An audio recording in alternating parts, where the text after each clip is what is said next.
পর্যায়ের নারী সংগঠন, নাগরিক সংগঠন এবং সরকারের মধ্যে ধারাবাহিক পর্যালোচনা, পরামর্শ প্রক্রিয়ার মাধ্যমে এই পরিকল্পনাটি প্রণীত এবং গৃহীত হয়েছে। এই প্রক্রিয়ায় ইউএন ওমেন বাংলাদেশ সরকারকে যেমন সহায়তা করেছে, ঠিক একইভাবে যাদের জন্য এই পরিকল্পনা, নারী সমাজ, তাদের চাহিদাগুলো এবং অভিজ্ঞতাগুলো সংগ্রহের জন্য বাংলাদেশ নারী প্রগতি সংঘ এই ভূমিকা পালন করে এবং ইউএন ওমেন তাকে সহযোগিতা করে। এই পর্বে বাংলাদেশ নারী প্রগতি সংঘ 27টি জেলা এবং 8টি বিভাগ থেকে মতামত ও পরামর্শ সংগ্রহ করে পররাষ্ট্র মন্ত্রণালয়কে হস্তান্তর করেছিল। নারী ও শান্তি নিরাপত্তা বিষয়ক এই জাতীয় পরিকল্পনাটি বাস্তবায়নের ক্ষেত্রে সরকারের পররাষ্ট্র মন্ত্রণালয় প্রধান ভূমিকা পালন করছে। পররাষ্ট্র মন্ত্রণালয়ের নেতৃত্বে স্বরাষ্ট্র মন্ত্রণালয় ও মহিলা ও শিশু বিষয়ক মন্ত্রণালয় সহ আরো কয়েকটি মন্ত্রণালয় এবং বিভাগ এবং নারী সমাজের 2 জন প্রতিনিধি, বাংলাদেশ নারী প্রগতি সংঘ এবং বাংলাদেশ মহিলা পরিষদ, এদের সমন্বয়ে গঠিত সমন্বয়ক দল এই পরিকল্পনা বাস্তবায়নে সহযোগিতা করছে। উল্লেখ্য যে এই কর্ম পরিকল্পনার জনপ্রতিনিধি হিসাবে মাননীয় সংসদ সদস্যবৃন্দের ভূমিকার উল্লেখ রয়েছে। এরই প্রেক্ষাপটে বাংলাদেশ জাতীয় সংসদের স্পিকারের দপ্তর, ইউএন ওমেন এবং ইউএন ওমেনের সহায়তায় নারী প্রগতি সংঘের উদ্যোগী আজকের এই অবহিতকরণ সভার আয়োজন করা হয়েছে। আমরা জানি যে যে কোনো প্রাকৃতিক বা সামাজিক বা মানব সৃষ্ট দুর্যোগে নারীদের শুধু ভিকটিম হিসাবে দেখা হয়। এখানে এই কর্ম পরিকল্পনায় নারীকে ভিকটিম হিসাবে না দেখে সংঘাত কমানো বা পরিস্থিতির ইতিবাচক রূপান্তর বা দুর্যোগ ঝুঁকি ব্যবস্থাপনার উন্নয়নে নারীর অংশগ্রহণ বাড়ানোর জন্য মাননীয় সংসদ সদস্যরা কিভাবে ভূমিকা রাখতে পারেন সে বিষয়ে আলোচনা করার জন্যই উদ্দেশ্যেই আজকের এই অবহিতকরণ সভার আয়োজন। সম্মানিত সংসদ সদস্যবৃন্দ, সুধীবৃন্দ এবং সংবাদ গণমাধ্যমে যেসব বন্ধুরা রয়েছেন, সবাইকে আবারও শুভেচ্ছা জানাচ্ছি। আজকের এই সভায় সভাপ্রধানের দায়িত্ব পালন করবেন বাংলাদেশ নারী প্রগতি সংঘের নির্বাহী পরিচালক, মুক্তিযোদ্ধা নারী নেত্রী রোকেয়া কবির। সভায় আজকের এই যে জাতীয় কর্ম পরিকল্পনাটি, এটি সংক্ষিপ্ত আকারে তুলে ধরবেন জেন্ডার বিশেষজ্ঞ শিফা হাফিজা। ইতিমধ্যে আপনারা জেনেছেন যে আমাদের মধ্যে উপস্থিত রয়েছেন পররাষ্ট্র মন্ত্রণালয়ের ডিরেক্টর জেনারেল তৌফিক ইসলাম শাতিল, যিনি জাতীয় কর্ম পরিকল্পনার অগ্রগতি সম্পর্কে আমাদেরকে জানাবেন। আমাদের সভার প্রধান অতিথি হিসেবে উপস্থিত রয়েছেন মাননীয় স্পিকার ডক্টর শিরিন শারমিন চৌধুরী। সম্মানিত অতিথি হিসেবে উপস্থিত রয়েছেন বাংলাদেশ অস্ট্রেলিয়ান হাই কমিশনার জনাব Jeremy Bruer, Bangladesh Canadian high কমিশনারের political counsellor Bradley Coates, UN ওমেনের বাংলাদেশের কান্ট্রি রিপ্রেজেন্টেটিভ জনাব গীতাঞ্জলি সিং। আজকের সভার সভাপ্রধানকে বিনীত অনুরোধ জানাচ্ছি আজকের সভা শুরু করার জন্য।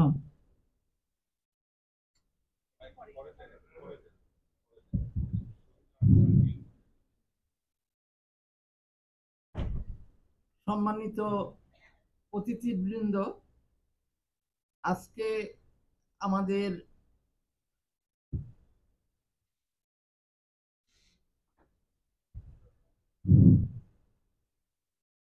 এই আয়োজনের পটভূমি এবং ভূমিকা ইতিমধ্যে আপনারা জেনেছেন। আমাদের মধ্যে উপস্থিত হয়েছেন মাননীয় স্পিকার, আমাদের জাতীয় সংসদের মাননীয় স্পিকার ডক্টর শিরিন শারমিন চৌধুরী। আমাদের মধ্যে আরো অতিথিরা আছেন, আমি সবার প্রতি শ্রদ্ধা এবং সালাম জানাচ্ছি। আমাদের সামনে উপস্থিত আছেন বিভিন্ন এলাকার পার্লামেন্টের সদস্যবৃন্দ আছেন, তাদেরকেও আমি অভিনন্দন জানাচ্ছি, সালাম জানাচ্ছি, ধন্যবাদ জানাচ্ছি। উপস্থিত আছেন বিভিন্ন সংগঠনের নেতৃবৃন্দ, উপস্থিত আছেন পুলিশ পুলিশ দপ্তরের আমাদের উপ মহাপরিদর্শক উপস্থিত আছেন, সাংবাদিক বৃন্দ আছেন, আরো যারা আমাদের সহকর্মী আছেন, সকলকে আমি ধন্যবাদ জানাচ্ছি বাংলাদেশ নারী প্রগতি সংঘের পক্ষ থেকে। উপস্থিত আছেন ইউএন উইমেনের বাংলাদেশের যে প্রতিনিধি, যিনি এইখানের দায়িত্বে আছেন, তাকেও আমি ধন্যবাদ জানাচ্ছি। সকলকে ধন্যবাদ জানিয়ে যারা এই পোডিয়ামের সম্মানিত অতিথিবৃন্দ আছেন, সবাইকে ইতিমধ্যে আপনারা নাম জেনেছেন, সকলকেই আমি ধন্যবাদ জানাচ্ছি এবং সবাইকে শুভেচ্ছা জানাচ্ছি। এই নারী এবং শান্তি, এই দুটো জিনিস কিন্তু অত্যন্ত গুরুত্বপূর্ণ।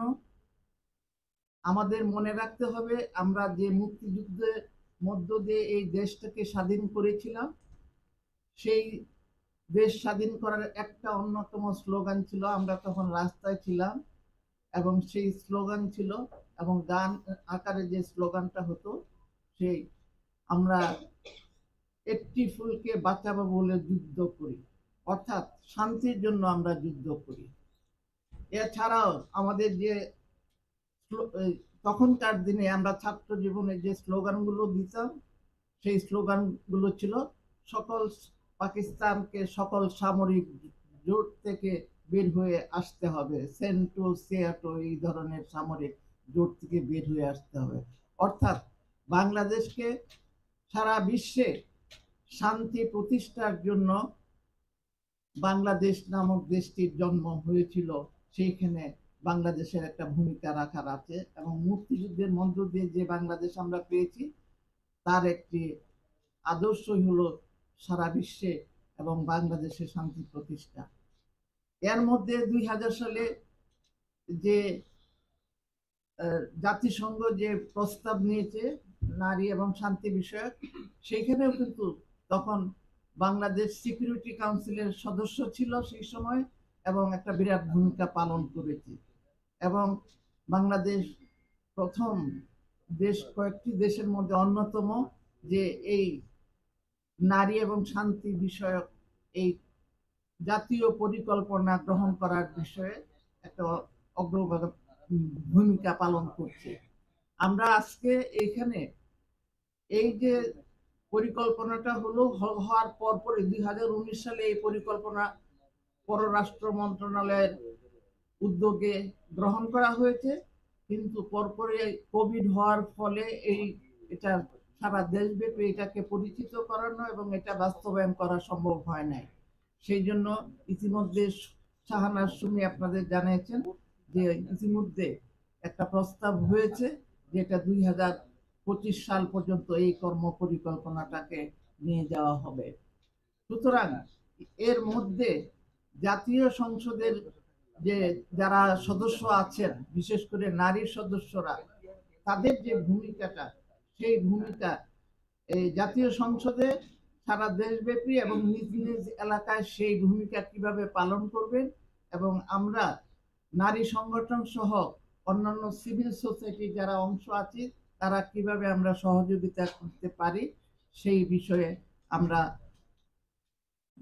এখানে সাহায্য করব। বাংলাদেশে ইউএন উইমেন এবং বিশেষ করে গীতাঞ্জলি সিং, তিনি নিজেও এই ব্যাপারে অত্যন্ত উদ্যোগী, এবং তাদেরই সহযোগিতায় আজকে আমরা এখানে এই অনুষ্ঠানটা আয়োজন করতে পেরেছি। আমি মাননীয় স্পিকার ডক্টর শিরিন শারমিন চৌধুরীকে ধন্যবাদ জানাচ্ছি। বিশেষ করে তিনি যদি আমাকে উৎসাহিত না করতেন, উদ্যোগটা নেয়ার জন্য না সহযোগিতা করতেন, তাহলে হয়তো এই উদ্যোগটা আমরা করতে পারতাম না। সুতরাং তাকেও আমরা আমাদের সকলের পক্ষ থেকে আমরা ধন্যবাদ জানাচ্ছি। আমরা ধন্যবাদ জানাচ্ছি আমাদের পররাষ্ট্র মন্ত্রণালয়ের UN উইংয়ের director general mister Toufiq ইসলাম শাকিলকেও ধন্যবাদ জানাচ্ছি এই আয়োজনে সার্বিক সহযোগিতা করার জন্য। আমি অবশ্যই ধন্যবাদ জানাবো এই ইউএন উইমেনের যারা আমাদেরকে সহযোগিতা করেছেন এই কর্ম পরিকল্পনা বাস্তবায়ন করার জন্য, তাদের সকলকে আমি ধন্যবাদ জানাচ্ছি। এই অনুষ্ঠানের আয়োজনে আরো যারা সহযোগিতা করেছেন তাদেরকেও আমি ধন্যবাদ জানাচ্ছি, এবং যারা এখানে উপস্থিত আছেন মাননীয় সংসদ সদস্য, তাদের অনেকের সঙ্গে আমরা গত 2 যুগ ধরে আমরা কাজ করছি, এবং সেই হিসাবে আমি মনে করি যে আমরা সহযাত্রী। আমরা যে যেখানেই থাকি না কেন এই দেশে শান্তি প্রতিষ্ঠা করার জন্য এবং সারা বিশ্বে শান্তি প্রতিষ্ঠা করার জন্য আমাদের দেশে আমরা সকলেই চেষ্টা করব। এখন কেন এই নারীদের ভূমিকাটা শান্তি প্রতিষ্ঠার ক্ষেত্রে কেন খুব উপযোগী এবং কেন এই অত্যন্ত গুরুত্বপূর্ণ, এটা জাতিসংঘের এই যে প্রস্তাব, এই প্রস্তাব থেকেই বোঝা যায়, এবং এই প্রস্তাব জাতিসংঘ আপনা আপনি নেয় নাই। সারা বিশ্বের নারী আন্দোলন এইখানে ভূমিকা পালন করেছে। আমরা দেখেছি সারা বিশ্বে যে কোনো ধরনের দুর্যোগ হোক, মানব সৃষ্ট বা প্রাকৃতিক, সবচেয়ে বেশি ভুক্তভোগী নারীরা। কিন্তু যখন সিদ্ধান্ত গ্রহণ করা হয়, বিভিন্ন পরিকল্পনা গ্রহণ করা হয় এই যুদ্ধ অথবা প্রাকৃতিক দুর্যোগের মোকাবেলা করার জন্য, সেইখানে কিন্তু নারীরা উপস্থিত থাকে না। সুতরাং নারীদের প্রয়োজনগুলো কি সেগুলো আইডেন্টিফাইড হয় না, এবং কিছু ট্রেডিশনাল পরিকল্পনা গ্রহণ করা হয়, অনেক সময় সেটা বাস্তব উপযোগী হয় না। সেই বাস্তব উপযোগী হয় না, নারীদের চাহিদাগুলো কি, প্রয়োজনগুলো কি, কোন জায়গায় কিভাবে কাজ করলে নারীরা সেই তাদের সংঘাত এবং প্রাকৃতিক দুর্যোগ থেকে মোকাবেলা করে তারা আরো পথ অগ্রসর হয়ে যেতে পারবে, সেইটা পথটাকে খুলে দেবে, সেই সম্পর্কে নারীরা যতটুকু এই পরিকল্পনাটা বাস্তব উপযোগী করতে পারবে, শুধু পুরুষদের দ্বারা করলে সেটা সম্ভব হয় না। সেই জন্যই কিন্তু এই প্রস্তাবটা যে নারীদের পার্টিসিপেশনটা, সব সিদ্ধান্ত গ্রহণ থেকে বাস্তবায়ন পর্যন্ত নারীদের সিদ্ধান্ত গ্রহণটা অত্যন্ত প্রয়োজন। সেই কারণেই কিন্তু আজকে এই জাতিসংঘের এই প্রস্তাব, এবং সেই প্রস্তাব অনুযায়ী পরিকল্পনা বাংলাদেশ করেছে, এবং সেই প্রস্তাব কর্ম পরিকল্পনা বাস্তবায়নের জন্য আমরা সারা দেশব্যাপী ইতিমধ্যে শুনেছেন।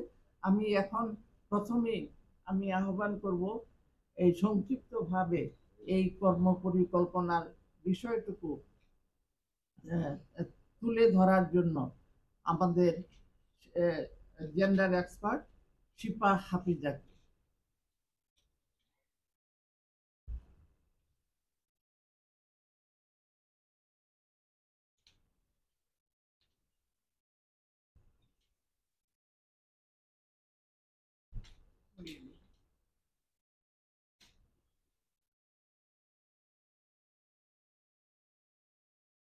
শুভ সকাল সবাইকে, আমার সালাম, নমস্কার।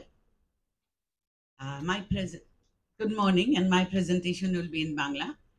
I believe the organizer has taken initiative so that the people who do not speak or read Bangla can hear and know what is happening here. Thank you.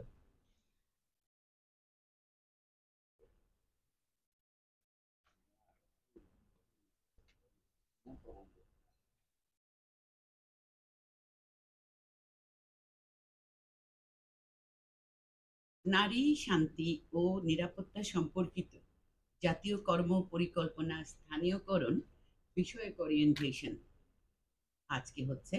এবং সেখানে আজকে আমাদের অংশগ্রহণ করছেন আমাদের মাননীয় সংসদ সদস্যবৃন্দ। আপনাদের সুস্বাগতম।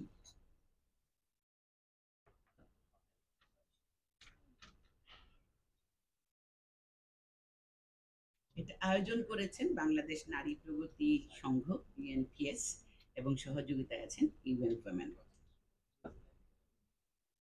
পটভূমিতে যেটা বলতে হয়, এই সংঘাতময় বিশ্ব পরিস্থিতিতে নারীকে অবর্ণনীয় যে সংকটের মোকাবেলা করতে হয় তার প্রতিবিধানে 2000 সালে জাতিসংঘের নিরাপত্তা পরিষদ রেজুলেশন 1325 নারী শান্তি ও নিরাপত্তা গ্রহণ করেন। রেজুলেশন 1325-এর অন্যতম গুরুত্বপূর্ণ বিষয়সমূহ হচ্ছে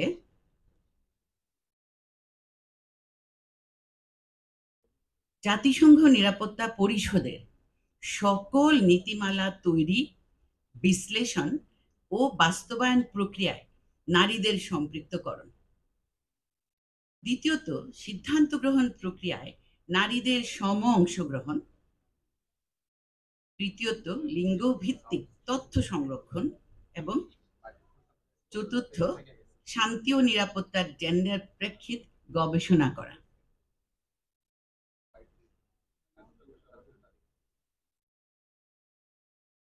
2000 সালে বাংলাদেশ জাতিসংঘ নিরাপত্তা পরিষদের অস্থায়ী সদস্যপদ গ্রহণের পর রেজুলেশন 1325 গ্রহণের ক্ষেত্রে অগ্রণী ভূমিকা পালন করেছিল। এই সিদ্ধান্তে প্রথমবারের মতো আন্তর্জাতিক শান্তি ও নিরাপত্তা রক্ষায় জেন্ডার সমতার কেন্দ্রীয় ভূমিকার উপর জোর দেওয়া হয়েছিল। জাতিসংঘ প্রণীত নারী শান্তি ও নিরাপত্তা ফ্রেমওয়ার্ক 2010-এ তৈরি হয়েছে। এতে 4টি মূল স্তম্ভের কথা বলা হচ্ছে: যৌন নির্যাতন ও লিঙ্গ ভিত্তিক সহিংসতা থেকে সুরক্ষা, শান্তি সম্প্রীতি প্রতিষ্ঠা করায় প্রক্রিয়ায় নারীর অংশগ্রহণ বৃদ্ধি, সহিংসতা প্রতিরোধে শান্তিরক্ষা কর্মী হিসেবে নারীর ভূমিকার গুরুত্ব, সমর্থন ও সহায়তা দান, এবং সহিংসতায় ক্ষতিগ্রস্ত নারী ও শিশুর উপশম ও পুনর্বাসন।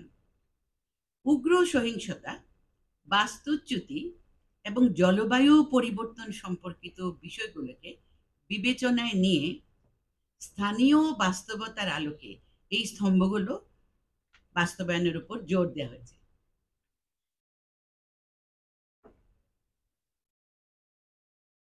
প্রাসঙ্গিকভাবে বলতে হয় যে বাংলাদেশ মুক্তিযুদ্ধে নারীর অবদান এবং মুক্তিযুদ্ধকালে নির্যাতনের শিকার নারীদের জন্য পুনর্বাসন বোর্ড গঠন ও দক্ষতা ভিত্তিক প্রশিক্ষণ কার্যক্রম দিয়ে দেশে শান্তি ও নিরাপত্তার কাজের শুরু হয়েছে।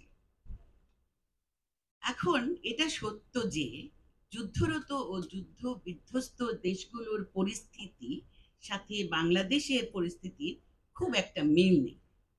তা সত্ত্বেও বাংলাদেশের জনগোষ্ঠীর অর্ধেক অংশ নারীর প্রতি মানব সৃষ্ট ভয়াবহ ঝুঁকিসমূহ, জেন্ডার ভিত্তিক সহিংসতা ও নারীর নিরাপত্তাহীনতা নারীর জন্য বিরাট এক দুর্যোগ ব্যবস্থাকেই নির্দেশ করে। আর সেই কারণেই নারী শান্তি ও নিরাপত্তা সম্পর্কিত এই রেজুলেশন 1325 বাংলাদেশের জন্য খুবই প্রযোজ্য।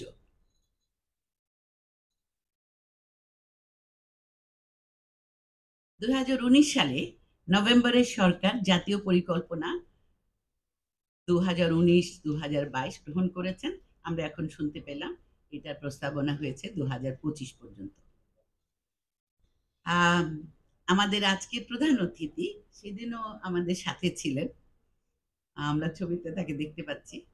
বাংলাদেশ নারী প্রগতি সংঘ বিএনপিএস এবং ইউএন ওমেন নারী মানবাধিকার ও নাগরিক সমাজ সংগঠন সমূহ দেশের বিশিষ্ট নাগরিকগণ পররাষ্ট্র মন্ত্রণালয়ের নেতৃত্বে এই জাতীয় কর্মপরিকল্পনা প্রণয়নে উল্লেখযোগ্য ভূমিকা রাখে।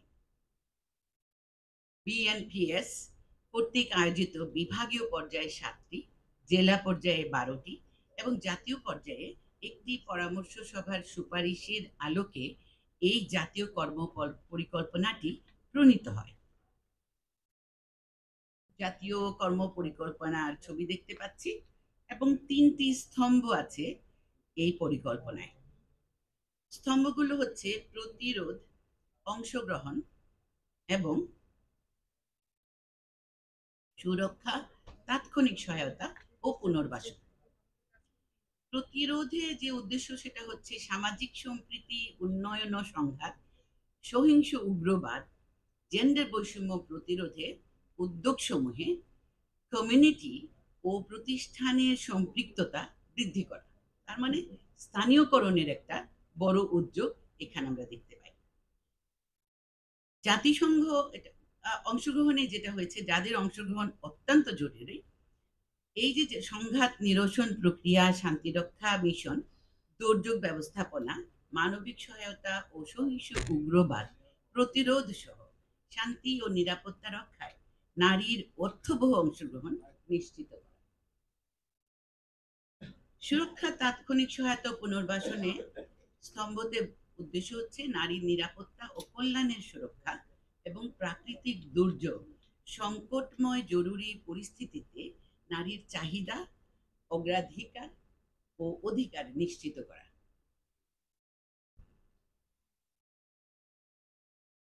এই জাতীয় পরিকল্পনা বাস্তবায়ন ও মনিটরিং করতে একটি কার্যকর সমন্বয় প্রক্রিয়ার মধ্যে দিয়ে আন্তঃমন্ত্রণালয় উদ্যোগ আবশ্যকীয়ভাবে গ্রহণ করতে হবে।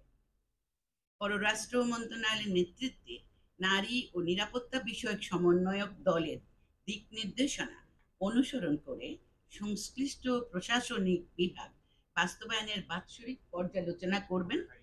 এই সমন্বয়ক দলে যারা যে মন্ত্রণালয় ও বিভাগ সমূহ রয়েছেন তারা হচ্ছেন পররাষ্ট্র মন্ত্রণালয়, জননিরাপত্তা বিভাগ স্বরাষ্ট্র মন্ত্রণালয়, মহিলা ও শিশু বিষয়ক মন্ত্রণালয়, দুর্যোগ ব্যবস্থাপনা ও ত্রাণ মন্ত্রণালয়, সশস্ত্র বাহিনী বিভাগ, বাংলাদেশ পুলিশ, পার্বত্য চট্টগ্রাম বিষয়ক মন্ত্রণালয়, তথ্য ও সম্প্রচার মন্ত্রণালয়, শিক্ষা মন্ত্রণালয়, ধর্ম বিষয়ক মন্ত্রণালয়, স্থানীয় সরকার বিভাগ, স্থানীয় সরকার, পল্লী উন্নয়ন, সমবায় মন্ত্রণালয় এবং সবশেষ বাট নট লিস্ট নাগরিক সংগঠন সমূহের পক্ষ থেকে 2 জন প্রতিনিধি থাকবেন এখানে। মনিটরিং এর উপরে বেশ ভালো একটা জোর দেওয়া হয়েছে এই কর্ম পরিকল্পনায়। মনিটরিং প্রতিবেদন দাখিল ও মূল্যায়ন প্রক্রিয়ায় কার্যকর অংশগ্রহণের জন্য সহায়ক সংস্থা সমূহের প্রতিনিধি, শিক্ষাবিদ ও সংশ্লিষ্ট বিষয়ে বিশেষজ্ঞ ব্যক্তিবর্গ, নাগরিক সমাজ সংগঠন সমূহের একটি পরামর্শ প্ল্যাটফর্ম গঠিত হবে। এই প্ল্যাটফর্ম শান্তিপূর্ণ সমতা ভিত্তিক সমাজ প্রতিষ্ঠার লক্ষ্যে নারী ও নিরাপত্তা বিষয়ক জাতীয় কর্ম পরিকল্পনা বাস্তবায়নে দায়িত্বপ্রাপ্ত সরকারি কর্মকর্তাদের পাশাপাশি বিভিন্ন পর্যায়ের অংশীজনের মনিটরিং ও মূল্যায়ন কার্যক্রমে গুরুত্বপূর্ণ ভূমিকা পালন এবং তাদের মূল্যবান জ্ঞান ও অভিজ্ঞতা বিনিময় করে।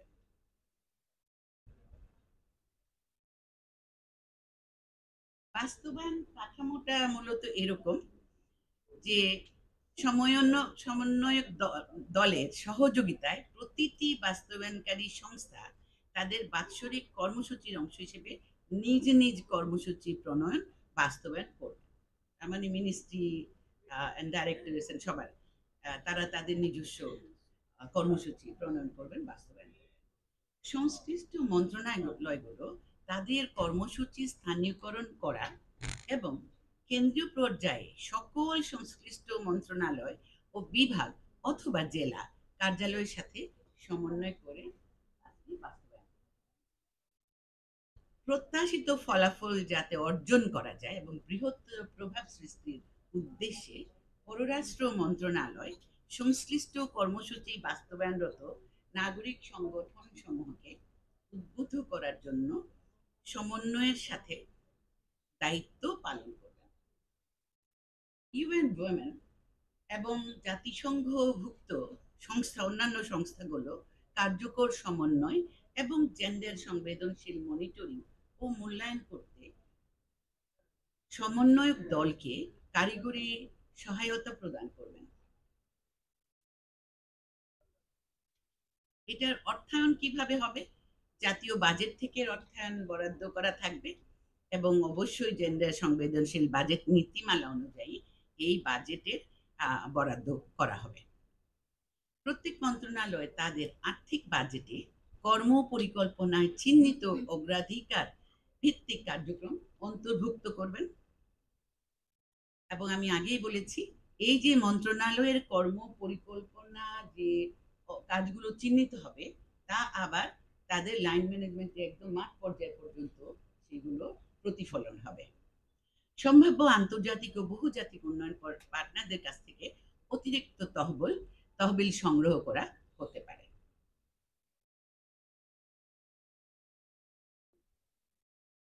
বাস্তবায়ন ও মনিটরিং পরিকল্পনাটি এরকম: সমন্বয়ক দল, পরামর্শক প্ল্যাটফর্ম যৌথভাবে জাতীয় কর্ম পরিকল্পনা বাস্তবায়নের অগ্রগতি মনিটর করবেন। সংশ্লিষ্ট মন্ত্রণালয় ও অধিদপ্তর বা বিভাগসমূহ তাদের স্ব কর্মসূচি ও উদ্যোগ বাস্তবায়ন বিষয়ে বার্ষিক অগ্রগতি প্রতিবেদন প্রস্তুত করবে এবং পররাষ্ট্র মন্ত্রণালয়ে দাখিল করবে। মেয়াদ শেষে পররাষ্ট্র মন্ত্রণালয় জাতীয় কর্ম পরিকল্পনা বাস্তবায়নের অগ্রগতি তুলে ধরে একটি জাতীয় প্রতিবেদন তৈরি করবেন। পরবর্তী মেয়াদের জন্য জাতীয় কর্ম পরিকল্পনার পর্যালোচনা ও সংশোধনের জন্য সংশ্লিষ্ট সকল নাগরিক সংগঠন ও ব্যক্তিবর্গের সাথে ধারাবাহিকভাবে পরামর্শ কার্যক্রম চলমান থাকবে। এই যে একটা বিরাট মহাযজ্ঞ শান্তি আনয়নের জন্য, সেখানে সবচেয়ে বড় গুরুত্বপূর্ণ দায়িত্ব যাদের, তারা আজকে এখানে আছেন। জাতীয় সংসদ সদস্যের ভূমিকা ও অবদান আমরা খুবই অল্প কয়টা পয়েন্টে এনেছি। আমাদের বিশ্বাস আলোচনার প্রেক্ষিতে এবং আমরা মতামতের ভিত্তিতে হয়তো এখানে আরো দায় দায়িত্ব অ্যাড হতে পারে। কর্ম পরিকল্পনার সিদ্ধান্ত গ্রহণ প্রক্রিয়ায় নারীর অংশগ্রহণের গুরুত্ব সম্পর্কে সচেতনতা বাড়ানো এবং সিদ্ধান্ত গ্রহণকারী পদে নারীর অধিকতর অংশগ্রহণ নিশ্চিত করতে আইন, নীতিমালা ও নির্দেশাবলী প্রণয়নে সহায়তা করা হবে আমাদের সংসদ সদস্যদের একটা গুরুত্বপূর্ণ দায়িত্ব। উক্ত ফলাফল অর্জন করার জন্য জাতীয় সংসদ সদস্যগণ গুরুত্বপূর্ণ ভূমিকা পালন রাখতে পারবেন। এর মাধ্যমে একই সাথে বৈষম্যমূলক আইনের সংস্কার এবং জেন্ডার সংবেদনশীল আইন, নীতিমালা ও নির্দেশনাগুলি প্রণীত হবে। শান্তি ও নিরাপত্তা সংক্রান্ত কার্যক্রমে কমিউনিটি এবং আঞ্চলিক ও জাতীয় পর্যায়ে নেতৃত্ব দানের জন্য নারীর সক্ষমতা বৃদ্ধির উপর জোর দেওয়া হয়েছে। জাতীয় সংসদ সচিবালয়, মহিলা ও শিশু বিষয়ক মন্ত্রণালয় এবং আইন ও সংসদ বিষয়ক মন্ত্রণালয় কর্তৃক নারী, শান্তি ও নিরাপত্তা বিষয়ে প্রশিক্ষণের আয়োজন করতে বলা হয়েছে। এর বাস্তবায়ন সংসদীয় স্থায়ী কমিটির সদস্যগণ, জাতীয় সংসদের নারী সদস্যবৃন্দ এবং নারী উন্নয়ন ফোরামের সদস্যবৃন্দ সহ স্থানীয় সরকারের নির্বাচিত নারী সদস্য শান্তি প্রতিষ্ঠায় নিজেদের গড়ে তোলার বিরাট অবদান রাখবেন। এখানে অন্য সকল মাননীয় সংসদ সদস্যরাও নারী এবং পুরুষ নির্বিশেষে নিজ নিজ নির্বাচনী এলাকায় বাস্তবায়ন প্রক্রিয়ায় অংশ নেওয়ার দায়িত্ব নেবেন।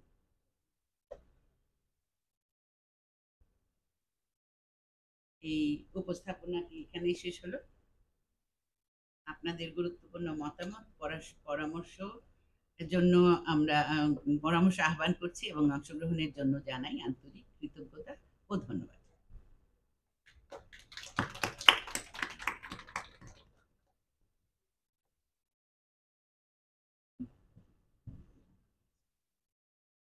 ধন্যবাদ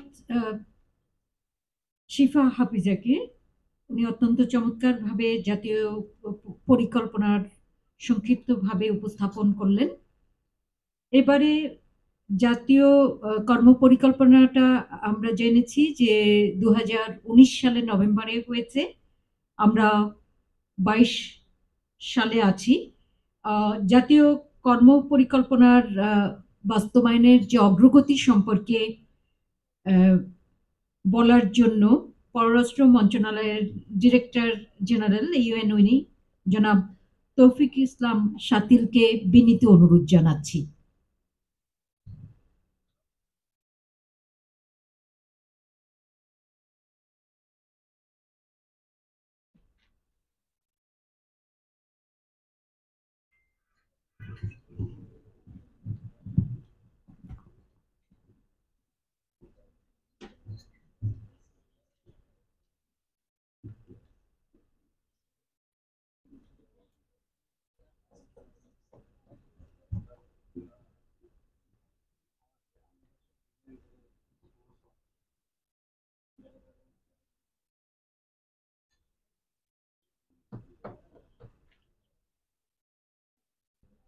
আজকের অনুষ্ঠানের সম্মানিত প্রধান অতিথি জাতীয় সংসদের মাননীয় speaker doctor Shirin Sharmin Chowdhury MP, উপস্থিত মাননীয় সংসদ সদস্যবৃন্দ, বাংলাদেশে অস্ট্রেলিয়ার মাননীয় হাই কমিশনার জনাব জেনিমি ব্রুয়ার, বাংলাদেশে ইউএন উইমেনের country representative miss Gitanjali Singh, বাংলাদেশে কানাডা হাই কমিশনের political counsellor mister Bradley Coates, আজকের অনুষ্ঠানের চেয়ারপারসন বাংলাদেশ নারী প্রগতি সংঘের নির্বাহী পরিচালক মিস রোকেয়া কবির, এবং এইমাত্র যিনি আমাদেরকে ন্যাশনাল অ্যাকশন প্ল্যানটির উপরে অত্যন্ত কম্প্রিহেন্সিভ একটি প্রেজেন্টেশন দিলেন, জেন্ডার বিশেষজ্ঞ মিস শিফা হাফিজা। আসসালামু আলাইকুম, শুভ সকাল। নারী শান্তি ও নিরাপত্তা বিষয়ক জাতীয় কর্মপরিকল্পনা অগ্রগতি বিষয়ে মাননীয় সংসদ সদস্যবৃন্দকে অবহিত করার উদ্দেশ্যে বাংলাদেশ নারী প্রগতি সংঘ ও ইউএন ওমেনের আয়োজিত আজকের এই সভায় অংশগ্রহণ করতে পেরে আমি অত্যন্ত সম্মানিত বোধ করছি। আপনারা জানেন, মাননীয় প্রধানমন্ত্রী শেখ হাসিনা নারীদের উন্নয়ন ও অগ্রযাত্রায় সময়োপযোগী অনেক পদক্ষেপ গ্রহণ করেছেন। তার সরকারের 10টি বিশেষ উদ্যোগের অন্যতম উদ্যোগ হচ্ছে নারীর ক্ষমতায়ন।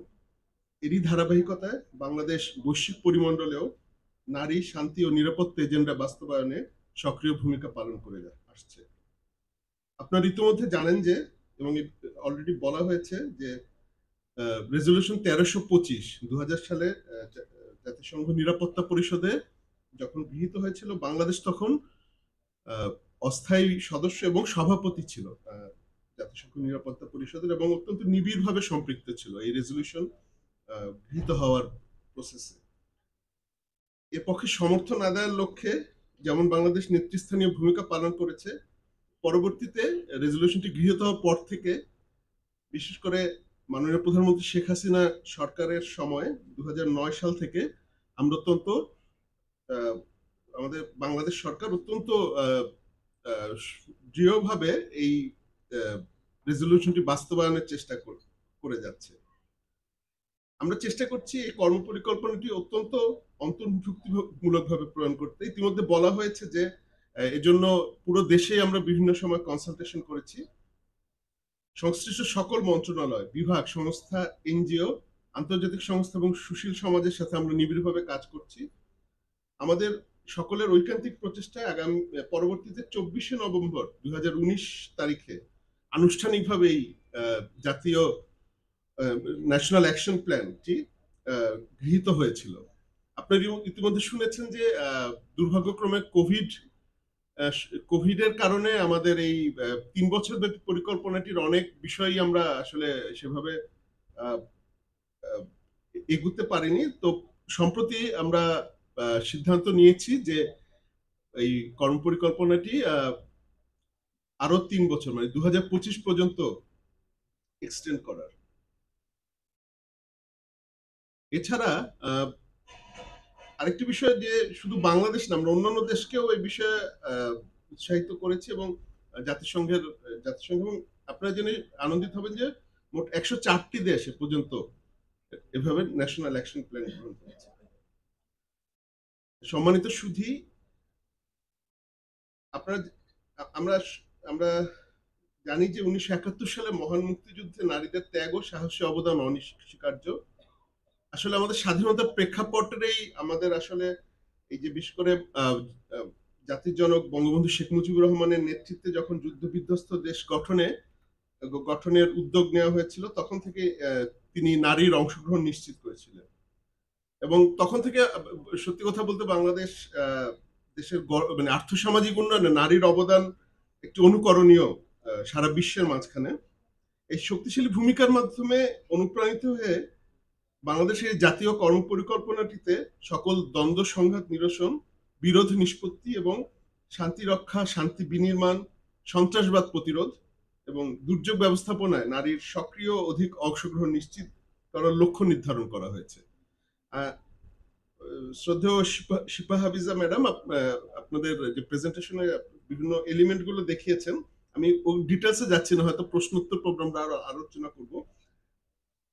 বাংলাদেশের নারীরা ইতিমধ্যে জাতীয়, আঞ্চলিক এবং আন্তর্জাতিক পর্যায়ে অত্যন্ত সুনামের সাথে সক্রিয়ভাবে কাজ করছে। এক্ষেত্রে আমি বিশেষভাবে উল্লেখ করতে চাই যে বাংলাদেশ জাতিসংঘের যে শান্তি রক্ষা মিশন, সেখানে এই মুহূর্তে আমাদের স্ট্যাটিস্টিক অনুযায়ী 521 জন নারী শান্তিরক্ষী দায়িত্ব পালন করছেন এবং আমরা চেষ্টা করছি এই সংখ্যাটা বৃদ্ধি করার। গ্লোবাল জেন্ডার গ্যাপ রিপোর্ট 2022 অনুযায়ী নারীর রাজনৈতিক ক্ষমতায়নে বাংলাদেশের অবস্থান সারা বিশ্বে 9ম। শিল্প খাতে প্রায় 40 লাখ নারী কাজ করছেন। এছাড়া দুর্যোগ উদ্ধার ও পুনরুদ্ধারের জন্য নিয়োজিত মোট আমাদের স্বেচ্ছাসেবকদের 1/3 নারী। এছাড়া সন্ত্রাসবাদ প্রতিরোধে আমরা বলবো যে এবং সহিংস চরমপন্থা সহ বিভিন্ন নিরাপত্তা হুমকি মোকাবেলায় নারীদের প্রতিরোধমূলক ভূমিকা অত্যন্ত গুরুত্বপূর্ণ। তৃণমূল পর্যায় থেকে শুরু করে সর্বোচ্চ পর্যায় পর্যন্ত নারীদের সক্রিয় অংশগ্রহণ আমাদের টেকসই আর্থসামাজিক উন্নয়নে গুরুত্বপূর্ণ ভূমিকা পালন করছে। এবং আপনারা 3টি স্তম্ভ যেটা আছে আমাদের, সেটা দেখেছেন যে এখানে এই স্তম্ভগুলো বিশেষ করে দ্বিতীয় যেটি আর কি, যে নারীর অংশগ্রহণ, সিদ্ধান্ত গ্রহণে অংশগ্রহণ, এটা খুবই গুরুত্বপূর্ণ জাতীয় এবং লোকাল লেভেলে। জাতীয় কর্মপরিকল্পনাটি বাস্তবায়নের মাধ্যমে নারীর ক্ষমতায়ন এবং লিঙ্গ সমতা নিশ্চিতকরণ, সামাজিক সংহতি জোরদার করা, নিরাপত্তা ও কল্যাণ নিশ্চিত করা নারীর এবং সব ধরনের বৈষম্যের অবসান সহ বেশ কিছু ক্ষেত্রে আরো অগ্রগতি অর্জন করা যাবে বলে আমরা আশা করছি। এজন্য সমাজের সকল স্তরের নারীদের তাদের অন্তর্নিহিত দক্ষতা এবং সক্ষমতা সম্পর্কে সচেতন করা জরুরি। এবং এক্ষেত্রে যেটা উল্লেখ করা হয়েছে অলরেডি, মাননীয় সংসদ সদস্যবৃন্দ এবং তাদের মাধ্যমে স্থানীয় পর্যায়ে সকল জনপ্রতিনিধিদের ভূমিকা অত্যন্ত গুরুত্বপূর্ণ। এছাড়া উন্নয়ন অংশীজন, একাডেমিয়া, সুশীল সমাজ প্রতিনিধিগণ কার্যকর ভূমিকা পালন করতে পারেন। আজকের এই সভাটি এরকম একটি উদ্যোগ। আমি আরেকটি বিষয় একটু আলোকপাত করতে চাই যে কোভিড-19 মহামারীর প্রাদুর্ভাবের কারণে জাতীয় এবং আন্তর্জাতিক পর্যায়ে আমাদের কর্মপরিকল্পনাটি যেহেতু কিছুটা বাধাগ্রস্ত হয়েছে, সেক্ষেত্রে এবং আমরা জানি যে কোভিড-19 এই যে মহামারীর ক্ষেত্রে বিভিন্ন ক্ষেত্রে নারীরা বিশেষভাবে ক্ষতিগ্রস্ত হয়েছেন, মানে ডিসপ্রপোর্শনেটলি এফেক্টেড হয়েছেন। তো ওইটা আমাদের মাথায় রেখে আমরা যেহেতু এক্সটেন্ড করেছি এই কর্মপরিকল্পনাটি, আমাদের কাজ করতে হবে। এছাড়া সম্প্রতি জাস্ট কয়েকদিন আগে 6 নভেম্বর আমাদের পররাষ্ট্র মন্ত্রণালয় ইউএন উইমেনের সহযোগিতায় একটা কর্মশালা আয়োজন করেছে। এটা ছিল যে বিভিন্ন যে স্টেক হোল্ডার যারা আছেন, বিভিন্ন মন্ত্রণালয়, সংস্থা এবং সুশীল সমাজের প্রতিনিধিরা, তাদের নিয়ে একটা কোভিড পরবর্তী বিভিন্ন বৈশ্বিক সংকটের প্রেক্ষাপটে কিভাবে এই ন্যাশনাল অ্যাকশন প্ল্যান বা জাতীয় কর্মপরিকল্পনাটি সফল ও কার্যকর বাস্তবায়ন করা যায় এবং তার চ্যালেঞ্জগুলো কি, এটা নিয়ে আমরা আলোচনা করেছি। তবে এই জাতীয় কর্মপরিকল্পনার বাইরেও সার্বিকভাবে আমি বিশেষভাবে উল্লেখ করতে চাই যে হিউম্যান পিস এন্ড সিকিউরিটি বা নারী শান্তি ও নিরাপত্তা এজেন্ডা বিষয়ে আমাদের অন্যান্য আন্তর্জাতিক ফোরামেও নেতৃস্থানীয় ভূমিকা পালন করছে। মানে আমি আন্তর্জাতিক পর্যায়ের কথা বলছি। যেমন এই মুহূর্তে Bangladesh women peace and security বিষয়ে যে আন্তর্জাতিক প্রতিরক্ষা প্রধানদের নেটওয়ার্ক আছে একটা, সেটার সভাপতির দায়িত্ব পালন করছে। এছাড়া বাংলাদেশ বর্তমানে যেটা শান্তি বিনির্মাণ কমিশন, জাতিসংঘের পিস বিল্ডিং কমিশন, সেটারও সভাপতি এবং ইউএন উইমেনেরও নির্বাহী পরিষদের সভাপতি এই মুহূর্তে। তো এটা এটা প্রমাণ করে যে বাংলাদেশ আন্তর্জাতিক পর্যায়েও এই এজেন্ডাটিকে এগিয়ে নিয়ে যাওয়ার কাজ করছে। পরিশেষে বলতে চাই যে নারীর ক্ষমতায়নে আমরা এখন পর্যন্ত যে অগ্রগতি সাধন করেছি সেটি আরো এগিয়ে নিয়ে যেতে আমাদের সরকার, বাংলাদেশ সরকার দৃঢ় অঙ্গীকারাবদ্ধ। নারী শান্তি ও নিরাপত্তা বিষয়ক জাতীয় কর্মপরিকল্পনা এটারই একটি বহিঃপ্রকাশ এবং মাননীয় প্রধানমন্ত্রী শেখ হাসিনার দূরদর্শী নেতৃত্বে নারী পুরুষ সকলের সমান অংশগ্রহণে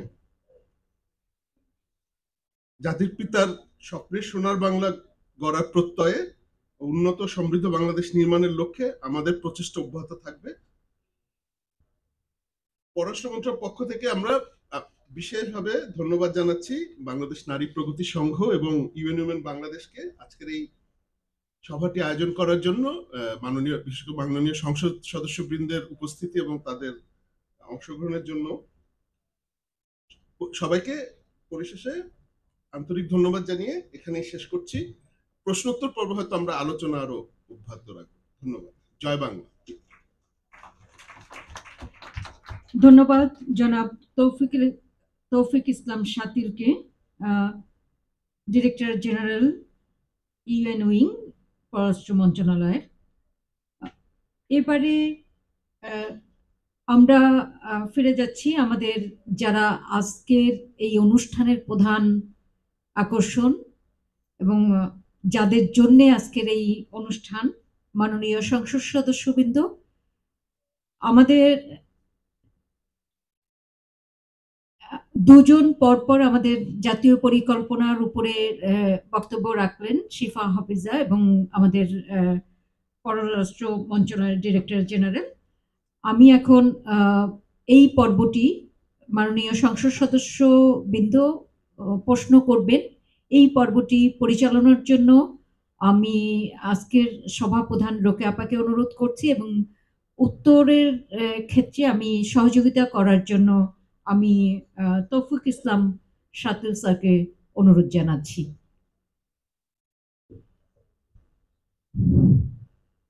উপস্থিত এখানে মাননীয় সংসদ সদস্যরা আছেন। আপনাদের ব্যাগের মধ্যে তো কর্ম পরিকল্পনাটা অবশ্যই আছে, প্রোগ্রামটা আছে। তারপরে আপনাদের যদি কোনো রকমের প্রশ্ন থাকে বা ক্লারিফিকেশনের জন্য কোনো রকমের বক্তব্য থাকে বা আপনাদের ভূমিকা সম্পর্কে আপনারা যদি কোনো বক্তব্য বলতে চান, হ্যাঁ, তাহলে করতে পারেন। আমরা এখানে উত্তর বা ক্লিয়ারিফিকেশনের জন্য আমরা চেষ্টা করব, আপনাদের কোনো রকমের যদি জানার বিষয় থাকে। আমি একটু পরিচয়টা দিয়ে সবাই জন্য রেকর্ড হচ্ছে তো, তাহলে সুবিধা হবে।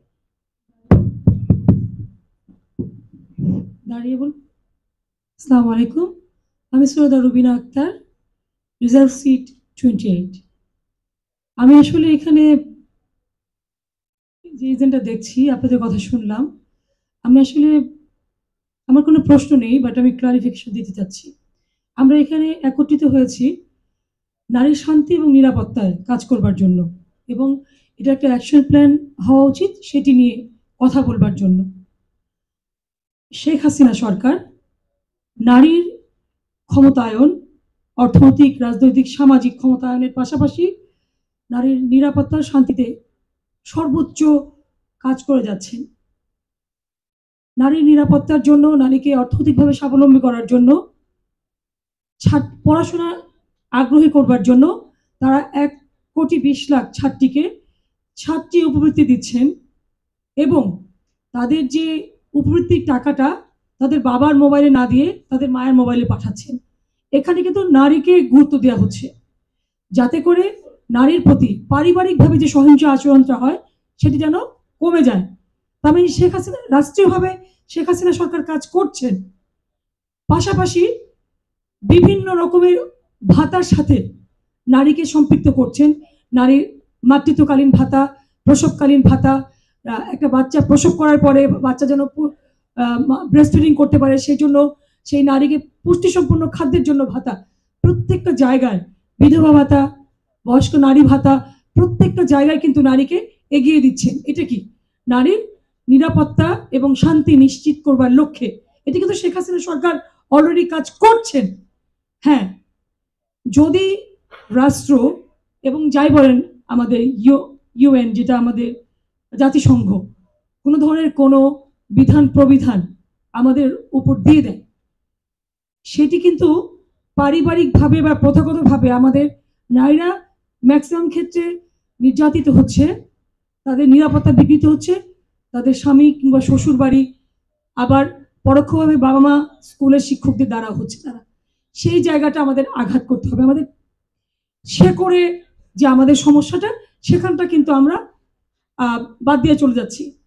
একটা নারীর নিরাপত্তা নিশ্চিত করবার জন্য তার জন্মের পর থেকেই শুরু করতে হবে তার নিরাপত্তা বিধানের জন্য। সেটি কি, একটা কন্যা শিশু জন্মানোর পরে বাবা এবং মা কন্যা শিশুকে কন্যা শিশু নয়, মানুষ হিসেবে ট্রিট করতে হবে। এটা হলো প্রথম নিরাপত্তা নিশ্চিত করা হবে একটা কন্যা শিশুর জন্য। যদি প্রতিটি প্যারেন্টস তার কন্যা শিশুকে শুধু কন্যা শিশু নয়, সন্তান হিসেবে মাথায় নিয়ে তাকে লালন পালন করে, সেখানটায় কিন্তু প্রথম নিরাপত্তা নিশ্চিত হয়। এরপরে একটা বাচ্চা যায় কোথায়? 6 বছর বয়সে স্কুলে। সেই স্কুলে গেলেও কিন্তু সেখানে শিক্ষকদের দ্বারা তারা কিন্তু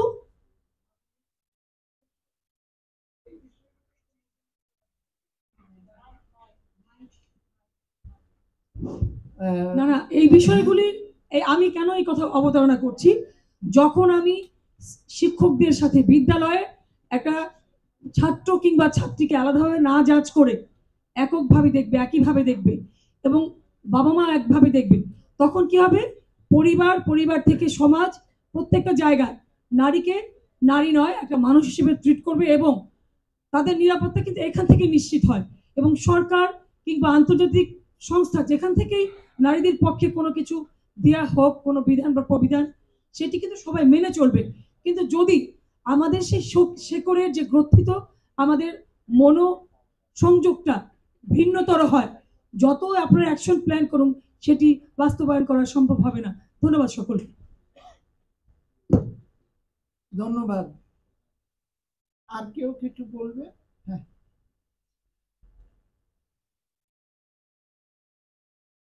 আসসালামু আলাইকুম। তুমি যদি নারী হয়ে জন্ম নাও, শৈশবে তোমাকে শাসন করবে পিতা। তুমি যদি নারী হয়ে জন্ম নাও, যৌবনে তোমাকে শাসন করবে স্বামী। তুমি যদি নারী হয়ে জন্ম নাও, বার্ধক্যে তোমাকে শাসন করবে পুত্র। এবার তুমি মানুষ হও। মীরার কথা ধরেই মানুষ হওয়ার কথা বলছি। আজকের এই আয়োজন অত্যন্ত চমৎকার, সমসাময়িক এবং এই মানুষ হওয়ার লক্ষ্যে ব্র্যান্ডেড শেখ হাসিনা তার যে 10টি উদ্যোগ রয়েছে, তার অন্যতম শ্রেষ্ঠ উদ্যোগ হলো নারীর ক্ষমতায়ন। আজকে জাতিসংঘকে আমি ধন্যবাদ জানাই যে 1325 রেজুলেশনে যে বিষয়গুলো এসেছে, এটি অত্যন্ত চমৎকার এবং সময় উপযোগী। বাংলাদেশে এই ভিত্তিতেই কিন্তু কাজ চলছে, যদিও কোভিডের কারণে আমরা একটু স্থিমিত হয়ে পড়েছি। ইনশাল্লাহ কোভিডের অভিঘাত পেরিয়ে আমরা এখন তরতর করে বাংলাদেশকে এগিয়ে নিয়ে যাচ্ছি। আজকের এজেন্ডা নারীর স্বাধীনতা, শান্তি ও নিরাপত্তা। এই কাজে আমরা যারা সংসদ সদস্যগণ রয়েছি, তাদের ভূমিকা অনস্বীকার্য। আমরা অনেক ভূমিকা নিতে পারি। আজকে আপনারা বলেছেন যে যার যার জেলা পর্যায়ে, জেলায় তো আমরা অনেক কাজ করছি। আমরা জেলা প্রশাসকের সঙ্গে আমাদের তৃণমূল পর্যায়ে নারীদের নিয়ে বিভিন্ন প্রকারের শান্তি এবং নিরাপত্তার কারণে আমরা অনেক কাজ করে যাচ্ছি নিবিড়ভাবে, একদম রুট লেভেলে, প্রত্যন্ত অঞ্চলে। এই কাজের গতিকে আরো বেগবান করতে হবে। আজকে দুর্যোগের কথা বলা হয়েছে। দুর্যোগ মনুষ্য সৃষ্ট দুর্যোগ, আবার প্রাকৃতিক সৃষ্ট দুর্যোগ। মনুষ্য সৃষ্ট দুর্যোগে আজকে নারীর প্রতি নানা রকম যৌন হয়রানি রয়েছে। আজকে রোহিঙ্গারা যে এসেছে, সেখানে যে নারীদের উপরে কত রকম অবিচার চলেছে, কিন্তু মাননীয় প্রধানমন্ত্রী তার যে দৃঢ় হস্তে এটি তিনি যে কত সুন্দর করে শান্তি এবং নিরাপত্তা দিয়েছেন, সেজন্যই তিনি আন্তর্জাতিকভাবে মানবতার মা হিসেবে ভূষিত হয়েছেন। আজকে নারীর উপরে এই যে সহিংস, এই নিরাপত্তার বিভিন্ন রকমের আইন রয়েছে, কিন্তু এই আইনগুলো সবসময় বাস্তবায়িত হয় না। যাতে এই আইনগুলো বাস্তবায়ন হয়, সেই কাজটি সংসদ সদস্য হিসেবে আমরা আমাদের জেলায় জেলায় এগুলো করতে পারি, এগুলো সহযোগিতা করতে পারি। এবং আমরা আমাদের জেলায় বিভিন্ন রকমের আপনার কাউন্সিলিং সভা ডাকি, বৈঠক করি। আমরা আমাদের এলাকায় মসজিদের যে ইমাম সাহেবরা রয়েছেন তাদেরকে নিয়ে আমরা বিভিন্ন ধরনের বৈঠক করি। এবং মসজিদে আপনারা জানেন শুক্রবারের যে খুতবা আলোচনা হয় এবং অন্যান্য যে আলোচনা হয়, সেখানে নারীর উপরে, নারীর যে আপনার বাল্য বিবাহ, এই বিষয়টি আলোচনা হয়। নারীর উপরে যে নানা রকমের যৌন হয়রানি করা হয় সেটি আলোচনা করা হয়। পারিবারিকভাবে নারীর যে সহিংসতার আর সৃষ্টি মানে শিকার হচ্ছে, এই শিকার যাতে না হয় সেজন্য আমরা সংসদ সদস্যরা আলোচনা করে থাকি। বিভিন্ন রকম আমরা স্পটে গিয়ে কাজ করি, এগুলো কিন্তু আমরা করতে পারি। পাশাপাশি যে নারীর সংবেদনশীল বাজেট, এটি তো আপনারা জানেন মহিলা ও শিশু বিষয়ক মন্ত্রণালয় নিবিড়ভাবে কাজ করে যাচ্ছে। পাশাপাশি আজকে পররাষ্ট্র মন্ত্রণালয়, স্বরাষ্ট্র মন্ত্রণালয় তারাও কাজ করে যাচ্ছেন। এবং আমরা ভূমিকা রাখতে পারি, যখন আমাদের বাজেট প্রণয়ন হয় তার 1-1.5-2 মাস আগে আমরা মিটিং করে আমরা প্রস্তাব রাখতে পারি যে এইখানে বাজেটের পরিমাণটি যেন আরো বাড়িয়ে দেওয়া যায়। এটি আমরা অবশ্যই প্রস্তাব রাখবো, কারণ রাখা উচিত। কারণ এক একটি এই কর্মসূচিগুলো পালন করতে গেলে, তৃণমূল পর্যায়ে যেতে গেলে আর্থিক একটি বিষয় আছে। সুতরাং এখানে বাজেট বৃদ্ধি করা অবশ্যই যায়। আর আমি বিশ্বাস করি আমাদের যে মঞ্চে আজকের অনুষ্ঠানের প্রধান অতিথি, আমাদের এই বাংলাদেশের আকাশের নীল ধ্রুবতারা, আন্তর্জাতিক যে উজ্জ্বল এক নক্ষত্র, আমাদের স্পিকার বারবার নির্বাচিত ডক্টর শিরিন শারমিন চৌধুরী এমপি আপা আছেন। তিনি এই বিষয়ে যথেষ্ট সচেতন এবং তিনি এই বিষয়ে কাজ করবেন। আমাদের এখানে সংসদ সদস্য বোনেরা আছেন, আমাদের এই যে অন্যতম সংসদ সদস্য আমাদের রবি ভাই আছেন, এরা কাজ করবেন। আমাদের বিশ্বাস আপনাদের আজকের এই অনুষ্ঠান সময় উপযোগী হওয়ার জন্য আমি আমার পক্ষ থেকে আমি পটুয়াখালী কাজী কানি সুলতানা, আমার আসন সংখ্যা 329। ধন্যবাদ সবাইকে। জয় বাংলা, জয় বঙ্গবন্ধু, বাংলাদেশ চিরজীবী হোক।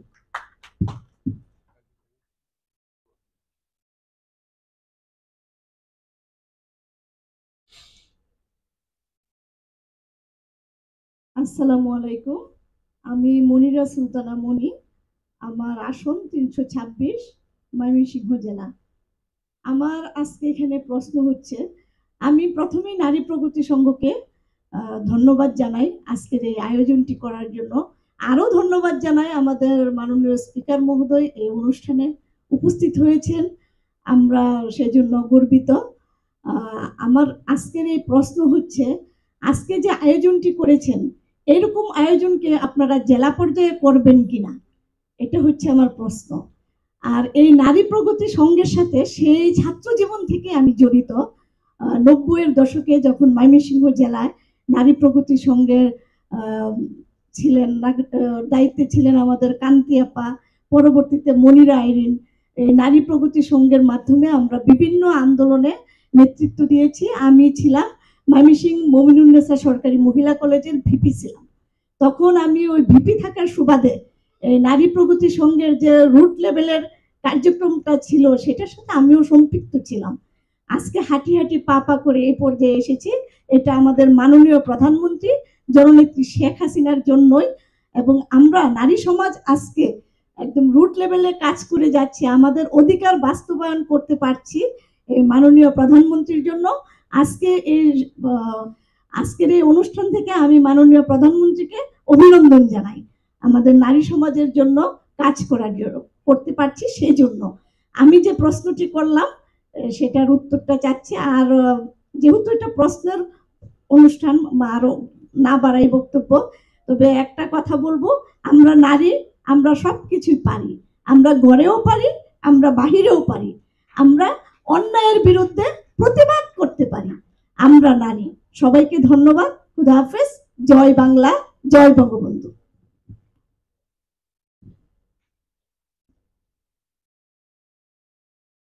আজকে বাংলাদেশ নারী প্রগতি সংঘ কর্তৃক আয়োজিত আজ যে অনুষ্ঠানটি এনারা আয়োজন করেছে, নারী শান্তি নিরাপত্তা বিষয়ক বাংলাদেশের জাতীয় কর্ম পরিকল্পনার উপরে আজকে অবহিতকরণ এই অনুষ্ঠানে যিনি সম্মানিত প্রধান অতিথি হিসেবে এখানে উপস্থিত আছেন, এখানেই প্রমাণ হয়ে গেছে যে বাংলাদেশের যে নারীর যে শান্তি এবং নারীর উপরে যে উন্নয়নের একটা অংশ হিসেবে আজ আমরা এখানে মাননীয় স্পিকার ডক্টর শিরিন শারমিন উপস্থিত আছে।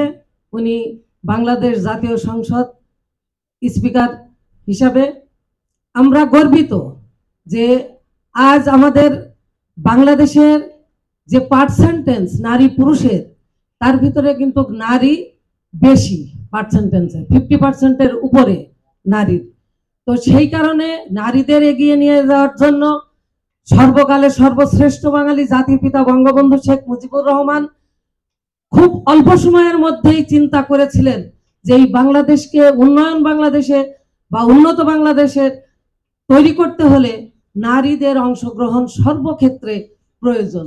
সেই কারণে বিভিন্ন সংগঠন এবং বিভিন্ন সমিতির মধ্য দিয়ে নারীর অংশগ্রহণ উনি নিশ্চিত করে গিয়েছিলেন। তারপরে আমরা দেখছি কি যে যখন থেকে আমাদের মাননীয় প্রধানমন্ত্রী জননেত্রী শেখ হাসিনার সরকার ক্ষমতায় এসছেন, তখন থেকে কিন্তু এই নারীর ক্ষমতায়নের উপরে, নারীর উন্নয়নের উপরে বিশেষ ভূমিকা পালন করে যাচ্ছেন। বিশেষভাবে দিক নির্দেশনা দিয়ে আমাদেরকে সমস্ত জেলায় জেলায় এই নারীদের নিয়ে বিভিন্ন কর্ম পরিকল্পনার কাজের উপরে উনি জোর দিয়ে চলেছেন। আমরা সেটাও দেখতে পাচ্ছি যে 2010 সালে যে কর্ম পরিকল্পনাগুলো নিয়ে উনি যে জোর দিয়েছেন, তার মধ্যে আমরা দেখেছি যে তার আগে যারা সরকারে এসছে এই স্বাধীনতা বিরোধী শক্তি, তাদের আমলে কিন্তু নারীদের উপরে এই রকম নারীদের সক্রিয় ভূমিকা রাখা বা উন্নয়ন করার এইসব ক্ষেত্রে আমরা কাজ করা দেখিনি, আরো পিছিয়ে দেওয়া হয়েছে। কিন্তু মাননীয় প্রধানমন্ত্রী জননেত্রী শেখ হাসিনার সরকার আমলে প্রতিটা পদক্ষেপে, প্রতিটা দিক আমরা দেখছি যে এই নারীদের উন্নয়নের জন্য উনি একদম উঠে পড়ে লেগে কাজ করে যাচ্ছে। এটা সম্ভব হচ্ছে যে উনি চাচ্ছে যে উনার বাবা যে পরিকল্পনা করে গিয়েছিলেন সেটা বাস্তবায়ন করলে এই বাংলাদেশের উন্নয়ন সম্ভব হবে এবং উন্নত বাংলাদেশ নিতে সম্ভব হবে। সেই জন্যই উনি এই নারীদের প্রতি এত আগ্রহ, এত নারীদের উন্নয়নের ক্ষেত্রে এই আগ্রহ। সেই জন্য আজকে আমরা জেলায় জেলায় আমরা সমস্ত নারীদের যে সমস্ত কাজ কর্মকাণ্ড থাকে আমরা কিন্তু সক্রিয়ভাবে সেখানে ভূমিকা পালন করি। আজ আমার ব্যক্তিগত একটা কথা না বললেই নয় যে আমি কিন্তু আমার খুব ছোট্টবেলা থেকে আমি নারীদেরকে এগিয়ে নিয়ে আসার জন্য বিভিন্ন ক্ষেত্রে কাজ করে যাই। তার মধ্যে অন্যতম একটা উদ্ভাবনী নার্সারি আমি প্রতিষ্ঠাতা মালিক। আমি সেই উদ্ভাবনী নার্সারির মধ্য দিয়ে যে শত শত নারীদের আমি সেখানে কাজ করার সুযোগ করে দিয়েছি। আমি সেখানে শ্রমিক হিসেবে যাদেরকে দিয়ে কাজ করাইছি সেখানে কিন্তু 80% শ্রমিক থাকতো নারী শ্রমিক। তাদেরকে আমি বিভিন্ন কাজের মধ্য দিয়ে তাদের উন্নত জীবন গড়ার লক্ষ্যে আমি তাদের এগিয়ে দিতে আমি সার্থক বা সফল হয়েছি।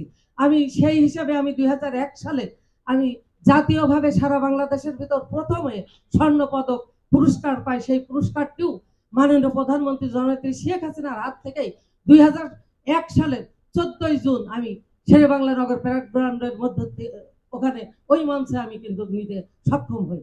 তো সেই হিসেবে আমি মনে করি যে সর্বক্ষেত্রেই যদি আমরা যার যার অবস্থান থেকে আমরা কাজ করা, যদি আমরা নারীদেরকে এগিয়ে নিয়ে যাওয়ার জন্য আমরা সেই ভূমিকা পালন করি, তো অবশ্যই বাংলাদেশ একদিন সেই বঙ্গবন্ধুর সেই স্বপ্নের সোনার বাংলা, সেই সবুজ সোনার বাংলা অবশ্যই তৈরি হবে, এই আশাবাদ ব্যক্ত করে আমি আমার কথা শেষ করছি। খোদা হাফেজ। জয় বাংলা, জয় বঙ্গবন্ধু, বাংলাদেশ চিরজীবী হোক।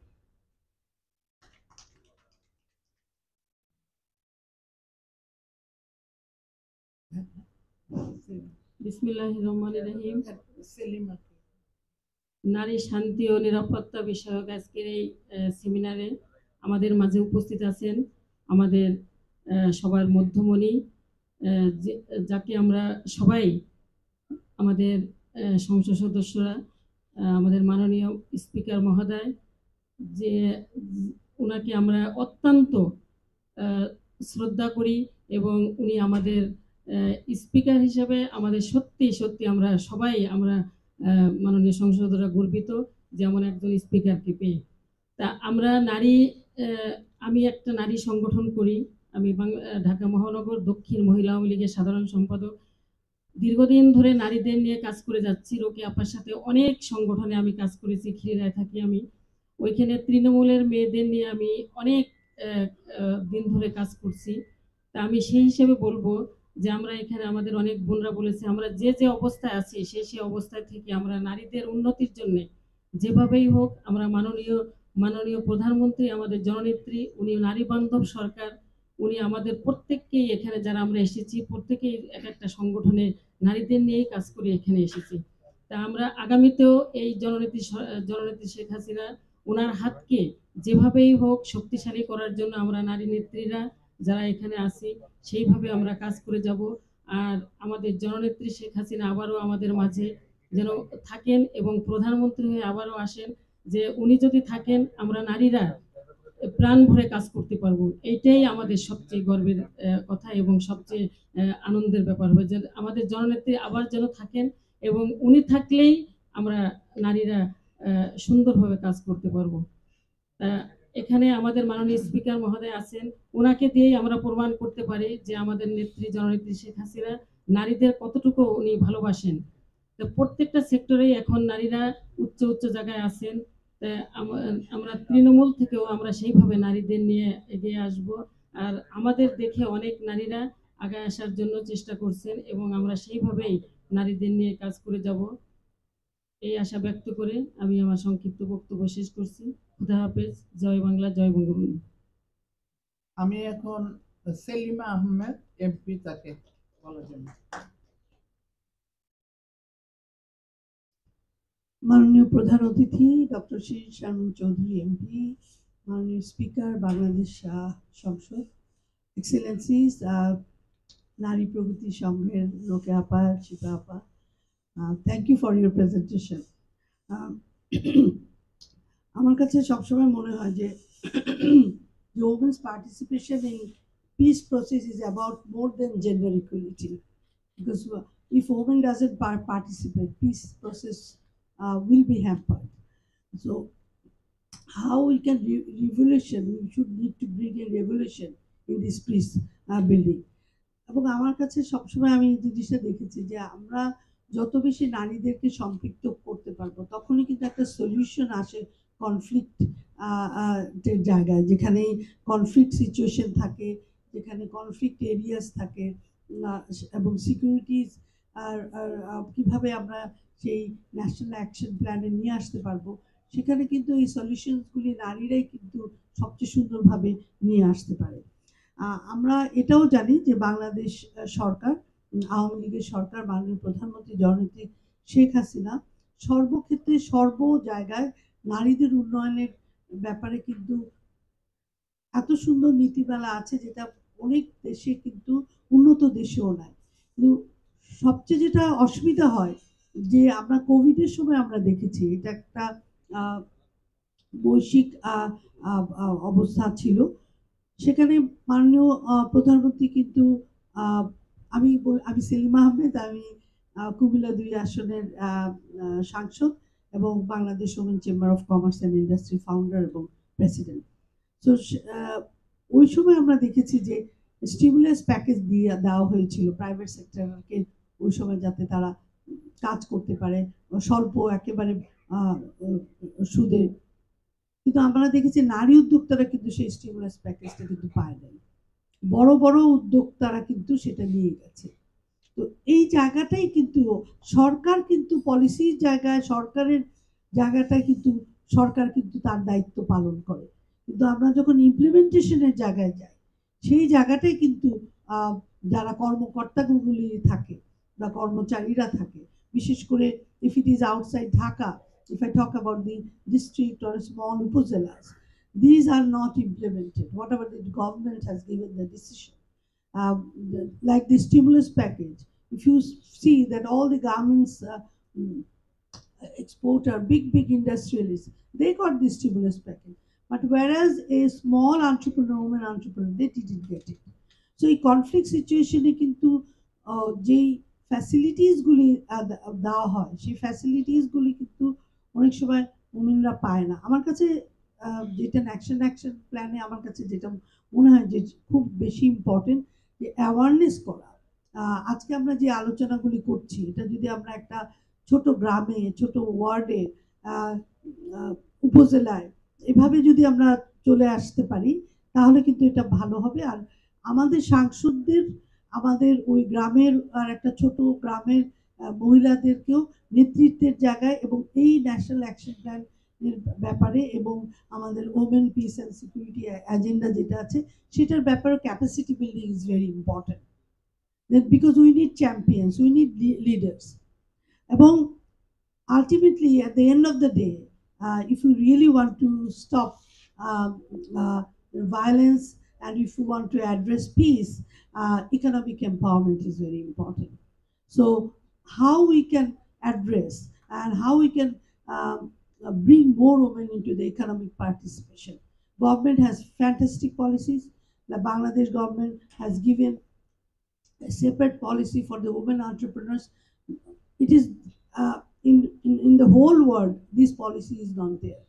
But Bangladesh government has a separate policy for the women entrepreneurs, where they can get about $25,000 from the bank without collateral.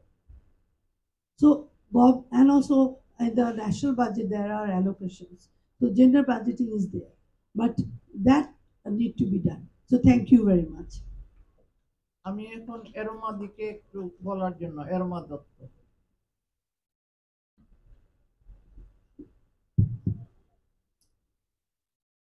শুভ সকাল, গুড মর্নিং। আমি প্রথমেই আমি গভীর শ্রদ্ধা জানাচ্ছি আমাদের মাননীয় speaker, chief guest doctor Shirin Sharmin Chowdhury and their excellencies who are all present here, UN Women, Mr. Tawfiq from Ministry of Foreign Affairs, and of course Nari Pragati Shongho, Rokia Kubir, who has been my long-standing friend for years together, and Shipa, you made a wonderful presentation, and all my dear colleagues who are present here, my tribute. I think this is an excellent introduction of how to involve women and accelerate their position in peacekeeping and security, because women are the worst victims at all levels. We all know about this, so I do not want to repeat, and I think my sisters have already given a very interesting and very realistic overview of the context and the situation. আমার যে জায়গাটা মনে হয়েছে যে because নারী সবসময় শান্তির প্রতীক, women are symbol of peace always. I always think that women are the most positive and productive element in the universe. But unfortunately, because of their very strong role, women are victimized and marginalized. তো সেই ক্ষেত্রে আমি তিনটা point বলতে চাই এখানে, বিশেষ করে our honorable Prime Minister of Bangladesh, who actually has made astronomical transformation on women's development and women empowerment. In every aspect, there are challenges and sky is the limit. Just compare other countries with Bangladesh since 71, after the war, what you have seen. The classic example that we have, the development process led by one of the most charismatic women leader of this subcontinent, just not subcontinent, of the world.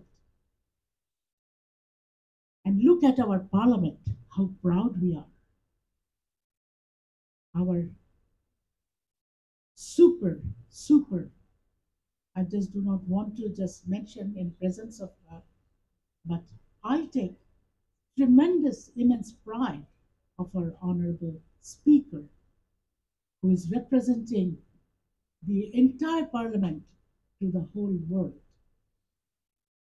which is a symbol of success and empowerment. Yes, we have much more to go. We have more than 67 women in the parliament, and this is also very symbolic, and it is also very important. Now, the question remains that women need to have more role at the community and field level, so that the parliamentarians, particularly the parliamentarians, can actually work more effectively and proactively, because I think there is a dearth, there is a gap. This is where we would like to minimize the gap, because 50 of us do not have constituencies. So this is one of the challenge, that how this is a wonderful, I think, a platform which you have proposed, that this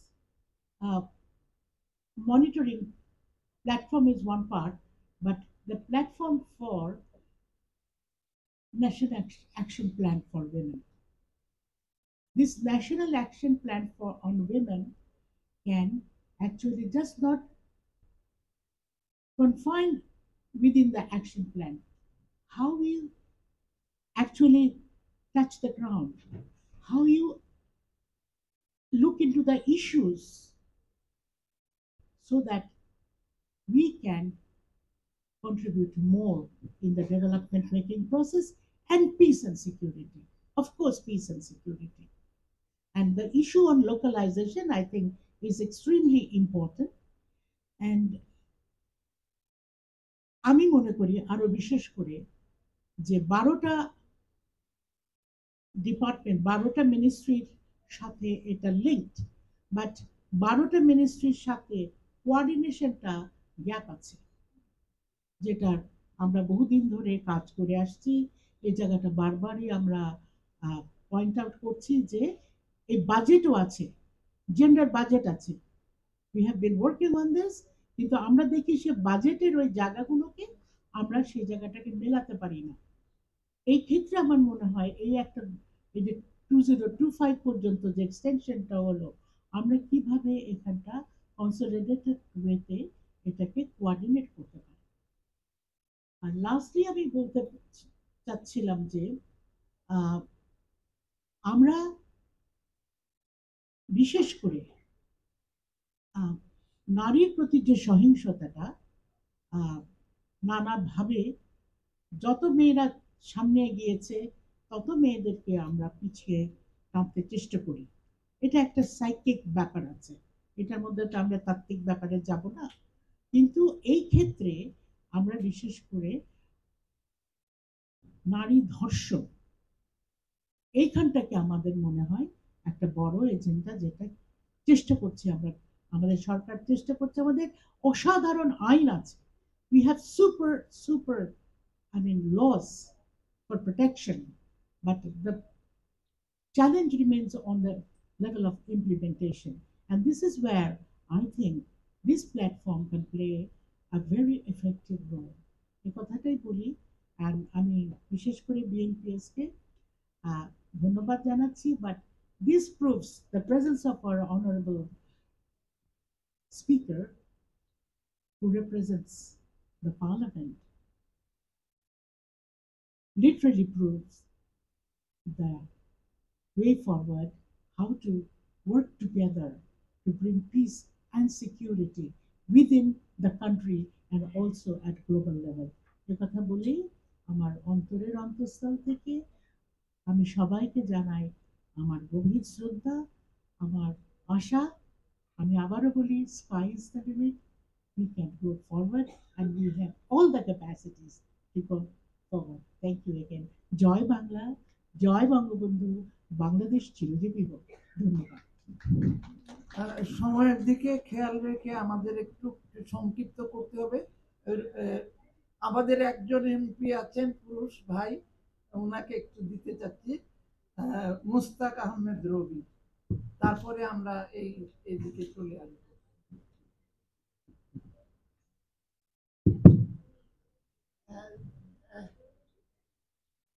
আসসালামু আলাইকুম। আজকের এই অনুষ্ঠানের সম্মানিত প্রধান অতিথি আমাদের সবার অত্যন্ত প্রিয়, যেটা আমাদের সব সংসদ সদস্যরাই বলেছেন, আমাদের বোনেরা, আমাদের সবারই কথা। উনি আজকের এই অনুষ্ঠানের প্রধান অতিথি।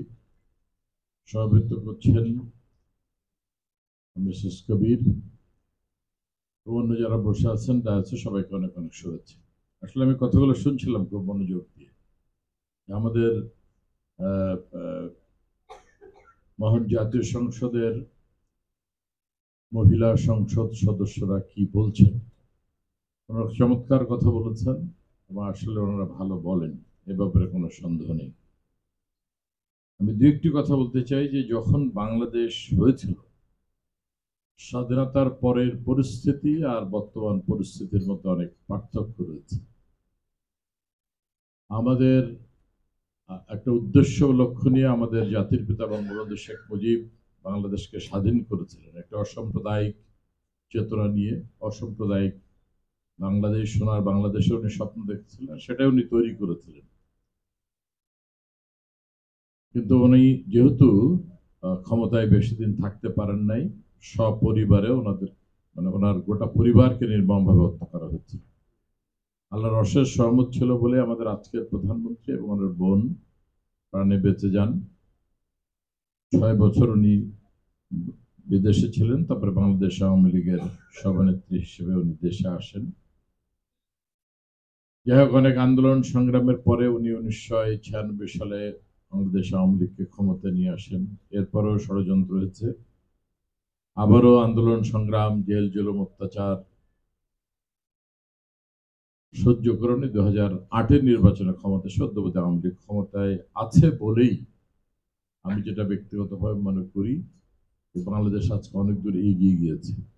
আমরা we are talking about the subject of peace and security of the women. এটা কিন্তু Bangladesh at the moment is much better than the other part of the world. এটা খুব আমি গর্বের সাথে বলতে পারি। আমরা we are fighting and working on this, but still we are much better than the other part of the world. If you look at the neighboring country and other countries, you will find a lot of problems they are facing, the women are facing in those countries, but still we are much better off. এটা যেহেতু আমাদের মাননীয় প্রধানমন্ত্রী নারীদেরকে সম্মানিত করার জন্য অনেক কর্মকাণ্ড করেছেন, আমাদের বোনেরা ব্যাখ্যা দিয়েছেন। আমি একটা জিনিস বলি, এক সময় বাবার নাম লেখা হতো, বিসাইডস দি চিলড্রেন্স, বাচ্চাদের নামের পাশে বাবার নামটা লেখা হতো। মাননীয় প্রধানমন্ত্রী আরেকটা সংযোজন করেছেন যে মায়ের নামটিও লিখতে হবে।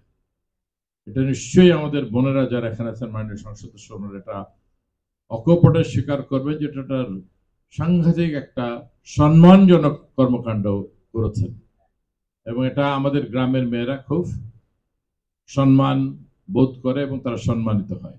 আমরা যে কথার মধ্যে যে জিনিসটা এসছে সেটা মাননীয় প্রধানমন্ত্রী আমাদেরকে সেই শিক্ষাটি দিয়েছেন, সেটি হলো উঠান বৈঠক। এই যে আমরা উঠান বৈঠক করি, আমি প্রচুর উঠান বৈঠক করেছি 9 বছরে। শুধুমাত্র করোনার কারণে আমাদের উঠান বৈঠকটা আমি তেমন করতে পারিনি, আদারওয়াইজ আমি অনেক অনেক যেগুলো বর্ণনা করতে সময়, তাতে করে যে জিনিসটা আমরা পেয়েছি সেটা হলো আমাদের সার্থকতা এন্ড সাকসেস ইজ দেয়ার। যখন একটা গ্রামের মহিলা, আমি একজন পুরুষ মানুষ, যদি আমার হাত ধরে টেনে নিয়ে বলে যে ওইসব বাদ দাও দিনি, এইটা করবা কবে সেটা বলো, ওইটা করবা কবে সেটা বলো, দেন দেয়ার ইজ এ সাকসেস। সাকসেসটা কেন? যে আমাদের মেয়েরা কথা বলতে শিখেছে। একসময় তাদেরকে ঘরে বন্দি করে রাখা হতো, বলা হতো, মানে ভাবটা এমনই ছিল যে ওই রান্নাঘর সামলানোর দায়িত্বটা হলো তার, আর কোনো কাজ নেই মহিলাদের। এটাই ছিল একটা বাস্তব চিত্র। বাট এখন কি হচ্ছে? এখন আমাদের মেয়েরা, if I talk about the defense, be it the army, navy, air force, they're working, plane চালাচ্ছে, জাহাজের সাথে সম্পৃক্ত। I met few the women officers and I have seen their standard, তাদের কর্মকাণ্ড is really unbelievable, এবং আমরা খুব আনন্দিত হই। Think about the police, এখন আমাদের অনেক জেলায় এসপি, সুপারিনটেন্ডেন্ট অফ পুলিশ হচ্ছে মহিলা, এবং they know how to handle those districts। তারা এইভাবে কিন্তু করছে প্রত্যেকটি ক্ষেত্রে। আমাদের মেয়েরা এই সেক্রেটারিয়েটে যান, সচিবালয়ে যান, ইউ উইল ফাইন্ড প্রত্যেকটা জায়গায় এডিশনাল সেক্রেটারি, জয়েন্ট সেক্রেটারি আমাদের মহিলারা আছে। তার মানে এটা হলো আমাদের নেতৃত্বের কারণে এটা সম্ভব হয়েছে। আমাদের আজকে এই যেটা আমরা গর্ব করি, আমাদের মাননীয় স্পিকার ছিলেন কমনওয়েলথের চেয়ারপারসন, আমাদের প্রথম নারী স্পিকার উনি। মাননীয় প্রধানমন্ত্রী একদিন বলছিলেন যে আমি ওনার নাম ধরেই, যে তাকে যখন আমি দিলাম কেমন করবে, তো উনি বলে আমি মানে উনি শি ইজ সো হ্যাপি, যে উনি সেটাই বর্ণনা করছিলেন যে she is doing so good, যেটা হয়তো অনেকে বিশ্বাস করতে পারতো না। She is doing very good, এবং আমরা feel really proud of her. এবং I came across a lot of the foreign the member of parliaments and other the members, they have said categorically and pointed out your speaker is really fantastic, she's very good. So at that time we really feel proud of it. আমরা সবসময় খুব গর্বের সাথে বলি এবং গর্ববোধ করি। তো আমাদের যেখানে মাননীয় প্রধানমন্ত্রী একজন মহিলা, মাননীয় স্পিকার একজন মহিলা, আমাদের মারা গেছেন কিছুদিন আগে আমাদের শায়দ আপা, উনিও মহিলা ছিলেন, আমাদের বিরোধী দলের নেত্রী রওশন এরশাদও মহিলা। অতএব আমাদের পার্লামেন্ট অত্যন্ত চমৎকার। এটা একটা আমরা বলতে পারি গর্বের সাথে যে আমাদেরকে দেখে the other part of the world should know it, should learn these things। এটা তো আমরা বলতে পারি, আমাদেরকে অনেক কিছু মেসেজ দেওয়ার মতন কর্মকাণ্ড আমরা করছি। তো যেটা আমি মানে আরো শর্টকাটে আমি বলে শেষ করি, সেটা হচ্ছে আমাদের সর্বক্ষেত্রে আমি দেখেছি, আমি প্রাইমারি স্কুলের একটা মাস্টার যখন কথা বলে মহিলা, তার যে স্ট্যান্ডার্ড, তার যে মেধা, আমরা মাঝে মধ্যে খুব অবাক হয়ে যাই। তারপরে হেডমাস্টার, অন্যান্য সব জায়গায় সর্বক্ষেত্রে, আমি এক কথায় যদি বলি, in every places I have seen the women are doing very very good and really we feel proud of them। এটা হলো আমাদের একটা অহংকারের জায়গা এবং আমরা ভালো করছি। এখন পিস এন্ড সিকিউরিটির ব্যাপারে আমি ওই যে কথাটা আমি বললাম যে অন্যান্য দেশ বা নেবারিং কান্ট্রিগুলো থেকে আমরা কিন্তু বেটার, আরো কিভাবে বেটার করা যেতে পারে, that suggestion we might get from your and, এবং সেটা আমাদের জন্য উপকার হবে, এবং আমাদের বোনেরা আমরা একত্রিতভাবে সেই কাজগুলো আমরা করতে পারি। এবং আমি মনে করি যারা, আমি জানি না ওনারা এসছেন, ওরা নিশ্চয়ই কিছু কথা বলবেন এসব বিষয়ে, বিশেষ করে অস্ট্রেলিয়ান হাই কমিশনার বা পলিটিক্যাল সেক্রেটারি ফ্রম কানাডা, ওনারা নিশ্চয়ই কথা বলবেন। তবে ওনাদের দেশেরও রাষ্ট্রপ্রধানরা বা সরকার প্রধানরা কিন্তু আমাদের দেশ নিয়ে প্রশংসা করেন, যে আমাদের নারী নেতৃত্ব বা নারী যারা যে সমস্ত কর্মকাণ্ড করে, যাই হোক আমরা সবাইকে সম্পৃক্ত করে আমরা এগিয়ে যেতে পারলে দেশ আরো ভালো চলবে। তবে যারা আমাদের দেশের বিরুদ্ধে কথা বলে, বিশেষ করে যারা অন্য রাজনৈতিক দল বা যারা আমাদের এই জিনিসগুলোকে সহ্য করতে পারে না, এইগুলো নিয়েও কথা বলা উচিত। যে অহেতুক যে সমস্ত কথাবার্তাগুলো হয় সেগুলো সমীচীন না, আমাদেরকে আন্ডারমাইন করে তখন বাইরের দেশগুলো, এবং বাইরের দেশগুলোর কাছে অপব্যাখ্যা দেওয়া হয়। এটার একটা সলিউশনও আমরা ফ্রম দ্যাট ডেস্ক, মানে that table, we want how to solve that problem, how to face those problems যারা আমাদেরকে ছোট করতে চায়। যাই হোক, সবাইকে ধন্যবাদ। জয় বাংলা, জয় বঙ্গবন্ধু। এখানে শিলা ম্যাডামকে আমি বলছি, তারপরে আমাদের একটু সময়ের বিসমিল্লাহির রহমানির রহিম। আমি ঢাকা 303-এর এমপি। আমি ঢাকা মহানগর উত্তর মহিলা আওয়ামী লীগের সাধারণ সম্পাদিকা এবং বাংলাদেশ মহিলা সমিতিরও একজন সদস্য, এবং বিভিন্ন সংগঠনের সাথেও আমি জড়িত। যেহেতু মহিলাদেরকে নিয়ে কাজ করি, কাজ করার সৌভাগ্য আমার হয়েছে, এবং আজকে প্রায় 30-35 বছর যাবৎ আমরা মহিলা বোনদেরকে নিয়েই বিভিন্ন সংগ্রাম আন্দোলনে অংশগ্রহণ করেছি, এবং সেই সংগ্রাম আন্দোলনের ফসলে আমাদের প্রায় এখন আমরা একটা ভালো জায়গায় এসে উপস্থিত হয়েছি।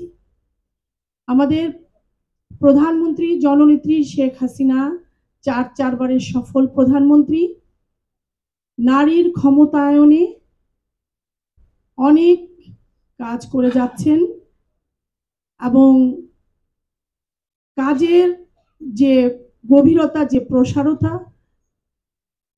সেটার ফলস্বরূপ হিসাবে আজকে আমাদের মধ্যমণি বাংলাদেশ জাতীয় সংসদের আমাদের স্পিকার, আমাদের সবার প্রিয় ডক্টর শিরিন শারমিন চৌধুরী এখানে উপস্থিত আছেন। তিনি একজন মহিলা। আমাদের এই অনুষ্ঠানটি যিনি সভাপতি, আমাদের বিভিন্ন মহিলাদেরকে নিয়ে কাজ করেন, রোকেয়া কবির, উনি উপস্থিত, এবং অন্যান্য আমার সহযোগী, আমাদের সংসদ সদস্যবৃন্দ এবং অন্যান্যদের সকলকে আমি শুভেচ্ছা জানাচ্ছি এবং মুজিবীয় সালাম জানাচ্ছি। আমি তেমন কিছুই বলবো না, সবাই বলেছেন, আমার কথা একই।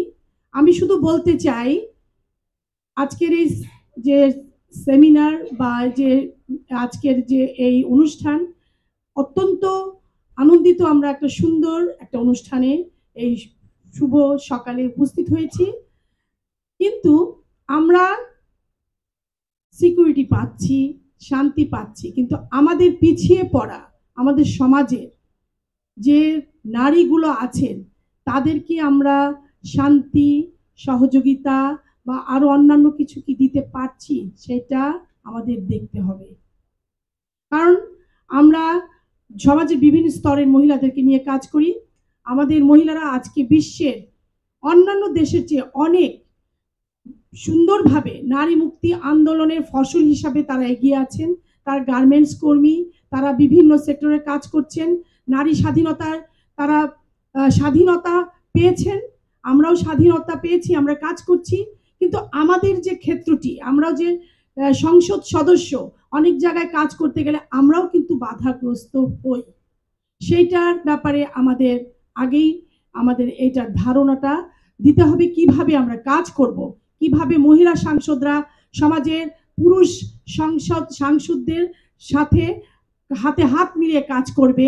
অনেকেই কিন্তু বাধাগ্রস্ত হয়ে বসে পড়েন বা পিছিয়ে যান, কিন্তু আমরা পিছিয়ে নেই, আমরা কাজ করছি। আমাদের জননেত্রী শেখ হাসিনা মহিলাদের ক্ষমতায়নের জন্য কাজ করে যাচ্ছেন, কাজ করছি।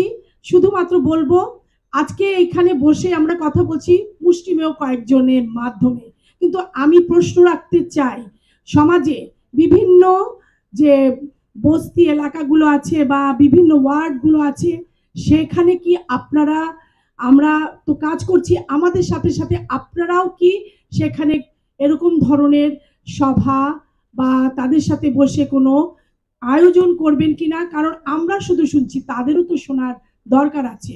আজকে অনেক মহিলারা থানায় গিয়েও কিন্তু ঠিকমতো তাদের মামলাটা নেওয়া হয় না, সেটাও কিন্তু একটা সুরক্ষার ঘাটতি দেখা যাচ্ছে। সেই ক্ষেত্রে আপনারা কতটুকু সমাজে, আমাদের সরকার কাজ করছে কিন্তু বিভিন্ন সংগঠনগুলো তাদের ভূমিকা রাখার জন্য এই সমাজের বিভিন্ন জায়গায় কিভাবে আপনারা কাজ করতে পারবেন সেটাই আমাদের জানতে হবে। তারপরেও বলবো, কোনোদিনও কোনো কালে হয়নি জয়ী পুরুষের তরবারি, প্রেরণা দিয়েছে, শক্তি দিয়েছে বিজয় লক্ষ্মী নারী। আমরা সবসময় শক্তির মাধ্যমে এই পর্যন্ত এসেছি। সেই ব্রিটিশ বিরোধী আন্দোলনে মহিলাদের যে ভূমিকা ছিল, তারপরে বেগম রোকেয়ার সুলতানার স্বপ্ন আজকে বাস্তবায়ন হয়েছে, হতে চলেছে, কিন্তু আরেকটু দরকার। সেই দরকারের জন্য আপনারা কতটুকু আপনাদের হস্ত প্রসারিত করবেন, এই বলে আমি আমার বক্তব্য শেষ করছি। জয় বাংলা, জয় বঙ্গবন্ধু, বাংলাদেশ চিরজীবী হোক।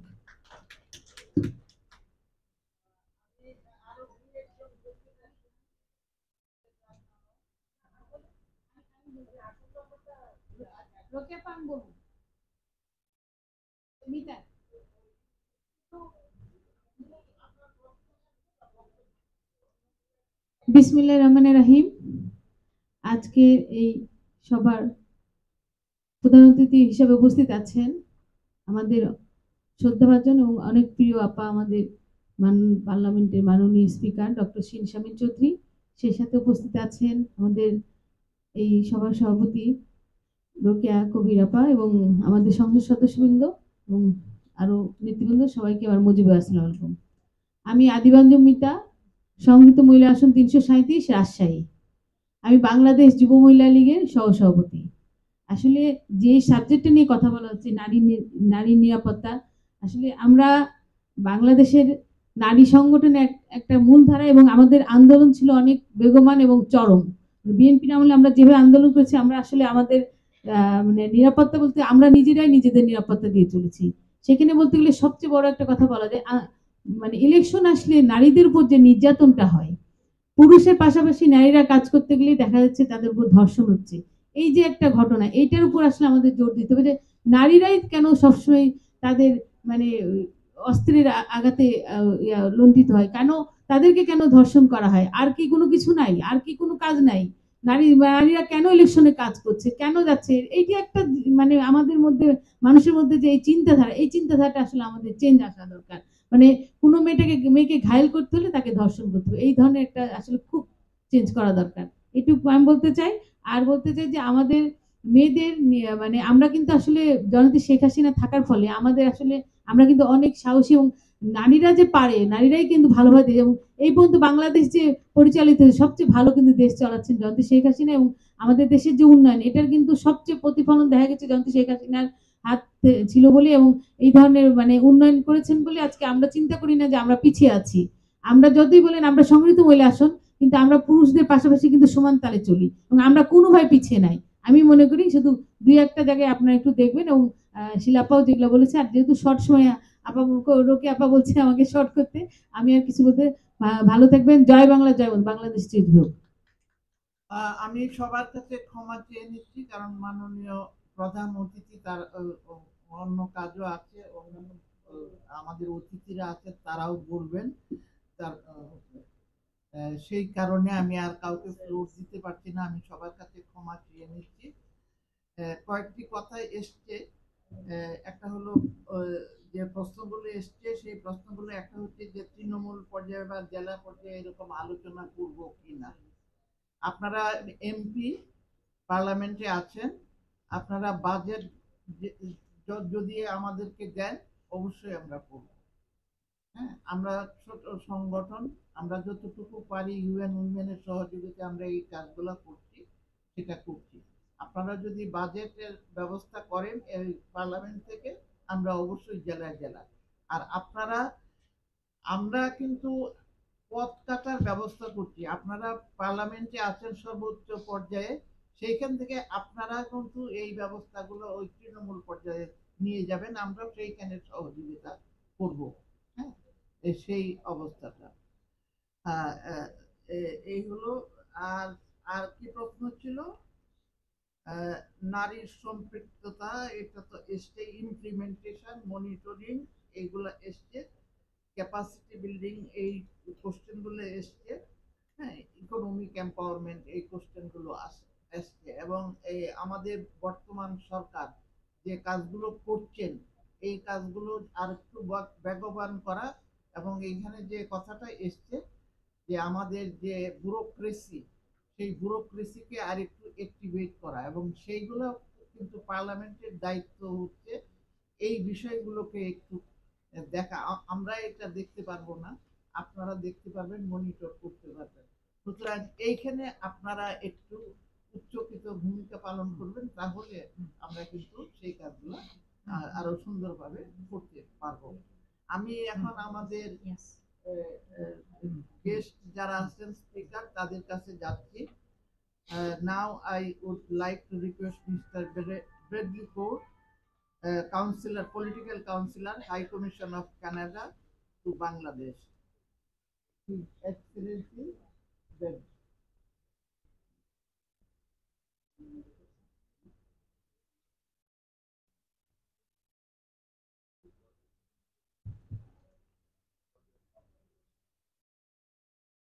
Madam Speaker, honorable members of Parliament, Excellencies, honored guests, thank you for the invitation to speak today.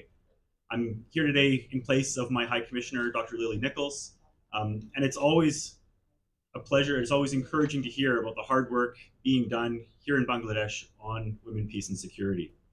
So thank you for the update on the National Action Plan. One thing we realize in this discussion is that we can't simply say that women, peace, and security is a discussion to be had by women or a problem for women to solve. My brother has a shirt that says, "Ask me about my feminist agenda."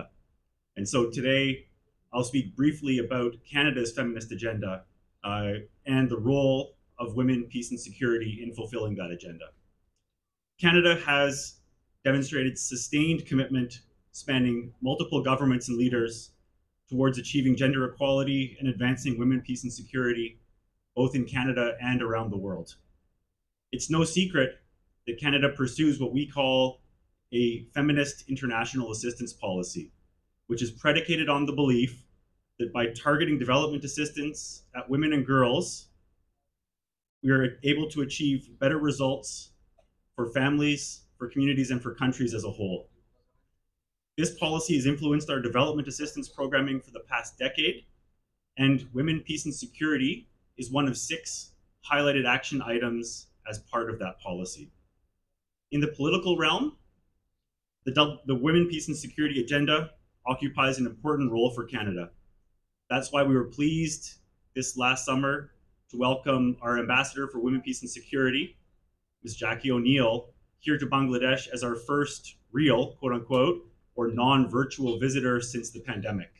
It was important to us that we have her here as our first visitor. And while she was here, she commented on the natural partnership that Canada and Bangladesh have in pursuing this women, peace, and security objective or goals. She met with civil society, she met with military leadership, she met with government leadership. And in all those places, she realized there's an affinity, there are shared goals and objectives for Canada and Bangladesh in that space.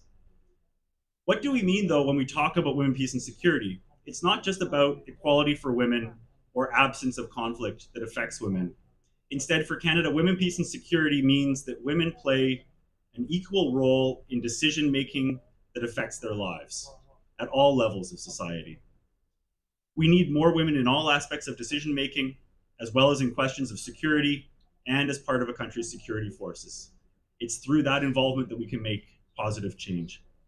In Canada, we're midway through our 2nd National Action Plan on Women, Peace, and Security, which now counts 8 government departments and the Royal Canadian Mounted Police as implementing partners. There are 3 lead partners: Global Affairs Canada, the Department of National Defence, Canadian Armed Forces, and the Royal Canadian Mounted Police. 6 other implementing partner departments joined them, including Crown Indigenous Relations, and Northern Affairs, Justice, Immigration, Refugees and Citizenship, Indigenous Services, Public Safety, and Women and Gender Equality. It's a whole of government effort that includes a wide range of actors. No country is perfect though, and there's much Canada can do to improve in our own right. And while there's excellent work underway, there's always a need to listen and reflect humbly on the needs of communities. As part of our National Action Plan, Canada has an engaged parliament and vibrant civil society. I should note that our ambassador for Women, Peace and Security, Jackie O'Neill, as well as our High Commissioner here in Dhaka, Dr. Lily Nichols, both come from a civil society background. Without exception, governments were dramatically more likely to implement bold national action plans when parliamentarians and civil society both play a consistent and active role. That's why I'm so happy to see my friend Rokia Kabir here today, leading this panel, and to know that Bangladeshi civil society has been involved in the National Action Plan for so long. While I speak for Canada, it applies equally to other countries that as national action plans move toward implementation, communication with civil society remains of the utmost importance, whether they're singing our praises and telling us what we're doing right, or, and especially, when they're pointing out flaws and ways in which we can improve. That dialogue is the lifeblood of these national action plans moving forward. And as an aside, when my family found out we were coming to Bangladesh about a year ago, my kids went on YouTube and said, well, we can't go to Bangladesh, we'll never get anywhere in the traffic. After watching videos, my wife went and read a series of journal articles about the role of women in civil society in the creation of Bangladesh and in a series of undertakings, including her favorite one is the role of women in coastal communities and cyclone preparedness. She read that and she said, I want to go to this country and I want to experience this. So that civil society is there, use their expertise, use their willingness to be involved in women, peace, and security as we move forward. We believe we're in a potentially transformative moment. The pandemic has exposed the extent of inequalities in our communities, both global and local, and it's galvanized recognition of and action to address systemic problems in institutions around the world. Here in Bangladesh, since the pandemic, multiple indicators of women's and girls' well-being have declined. It's a timely reminder we need to take an intersectional approach to the women's peace and security agenda. There are windows now for positive change, and the challenge is upon us all to seize them when we get that opportunity. This is one of those windows, and we all need to play our roles in taking advantage of it. Dhanyavad.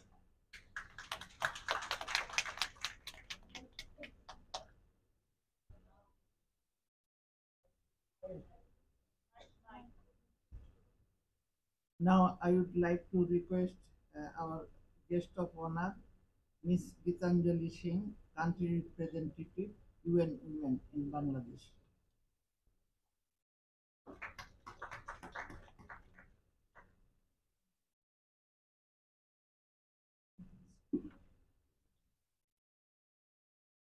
Honorable Speaker, Members of Parliament, Excellencies, distinguished guests, a very good afternoon. It's my pleasure to be here with you today at the orientation of the National Action Plan on Women, Peace and Security, organized by the Bangladesh Nari Pragati Sangha. As has been previously highlighted by other speakers, Bangladesh has been a pioneer of the Women, Peace and Security agenda and remains firmly committed to the implementation of the UN Security Council Resolution 1325. Bangladesh's contribution to preserving peace and promoting women's roles in peace building and peacekeeping is lauded globally, and it demonstrates the country's commitment to the WPS agenda. This is a vitally important time for the Women, Peace and Security agenda. Globally, we're witnessing a reversal in generational gains in women's rights taking place against surging threats to security. Violent conflict, displacement, the repercussions of the global pandemic, the growing climate emergency, and the looming economic crisis are all taking an exacting toll on women and girls. I'd like to take this opportunity to highlight three key points today. First, the Bangladesh NAP, as has again been shared, was developed in a very participatory manner with extensive engagement with women's groups and civil society organizations. it is critical the same spirit is maintained as we move forward in implementation and localization of the NAP, because we know the pursuit of inclusive and sustainable peace demands the full participation and leadership of women, and we must ensure this. Two, now that the NAP timeline has been extended, adequate resources need to be allocated by line ministries and departments to ensure effective implementation, localization, and monitoring. Because we know that financing is key to translating commitments into concrete actions and changes in women's lives. Three, Bangladesh has recognized the Biranganas as freedom fighters and provided a stipend to them. They have raised the issue of dignity and the need for housing, healthcare, education, and livelihood support for their children. This support must continue because, again, we know gender inequality as the root cause and invisible driver of sexual violence in times of war and peace. Bangladesh really has an opportunity to show how conflict-related sexual violence is recognized and addressed, taking a survivor-centered approach. I would like to end my remarks by quoting from the UN Secretary General's 2022 report on women, peace, and security, and I quote, "The Women, Peace, and Security agenda is not just an answer to historic wrongs and marginalization, but an opportunity to do things differently. Opening the door to inclusion and participation would result in giant steps forward in conflict prevention and peace building," end quote. Thank you.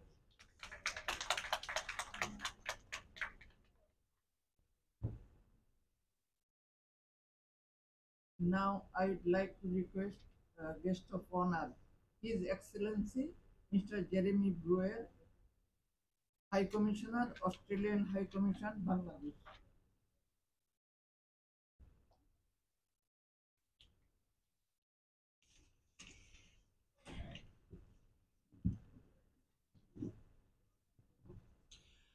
Thank you, Ms. Rakaya, for the introduction, and good afternoon, everybody. Assalamu alaikum, and thank you all for being here.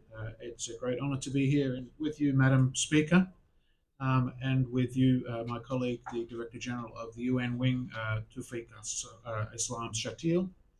And thank you all for listening. I would like to thank all of you, including all of our distinguished MPs, for their really insightful reflections over the last hour or so.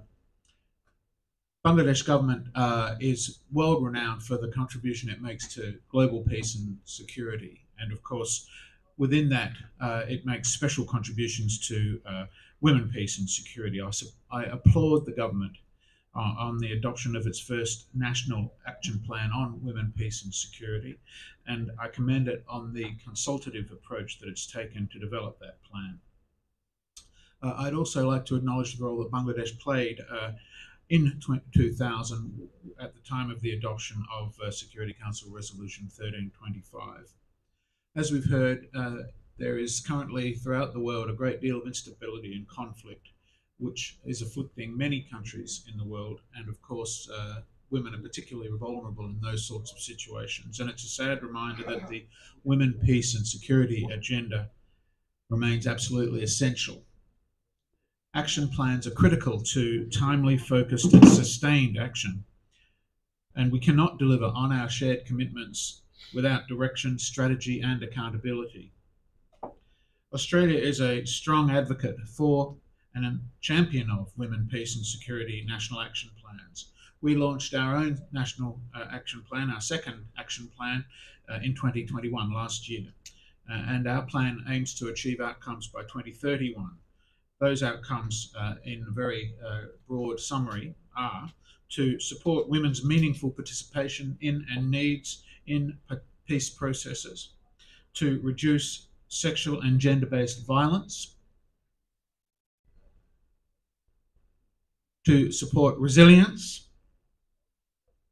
and efforts in the spheres of security, law and justice, to meet the needs and rights of all women and girls. And also, we want to demonstrate leadership and accountability for women, peace and security.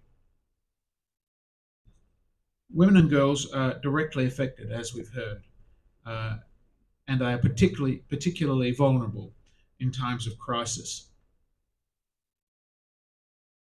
It's critical that they're at the centre of efforts to establish and sustain peace and stability. Like Bangladesh, Australia recognises that localisation efforts are central to turning our action plans into reality.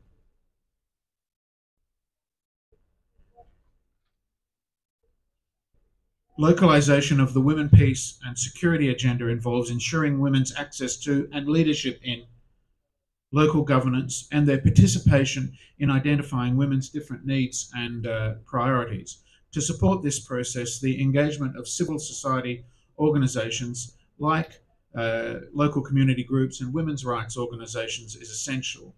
Of course, in the context of localisation, and as my Canadian colleague has alluded to, the participation of men and boys is also crucial to help combat violence against women and girls and to challenge harmful gender norms and stereotypes, so that they too can become partners in the promotion of women's participation and leadership. Australia takes seriously its commitment to the advancement of women, peace and security. We'll continue to promote gender equality and to promote the human rights of women and girls and their full, equal and meaningful participation in peace and security processes.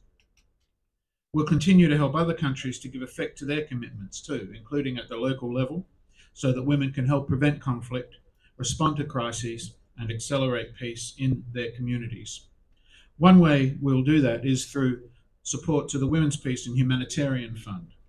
In Bangladesh, that fund has supported women's organisations in the response to COVID-19, which, as we've heard, was another challenge for women and for society in general, and was something that has created all kinds of special challenges for women in particular. I'm looking forward to hearing from other guests today, including the Honourable Speaker, Dr. Shireen Sharmeen Chowdhury, MP, and I'm very interested to learn more about Bangladesh's efforts in relation to these important issues. Dhonobad, thank you. Dhonobad.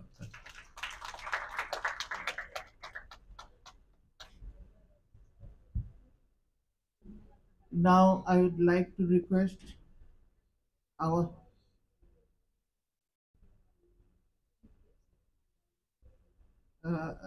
Dr. Shireen Sharmeen Chowdhury, MP, Honorable Speaker, Chief Guest of today. I would like to request her to deliver her speech.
Assalamu alaikum.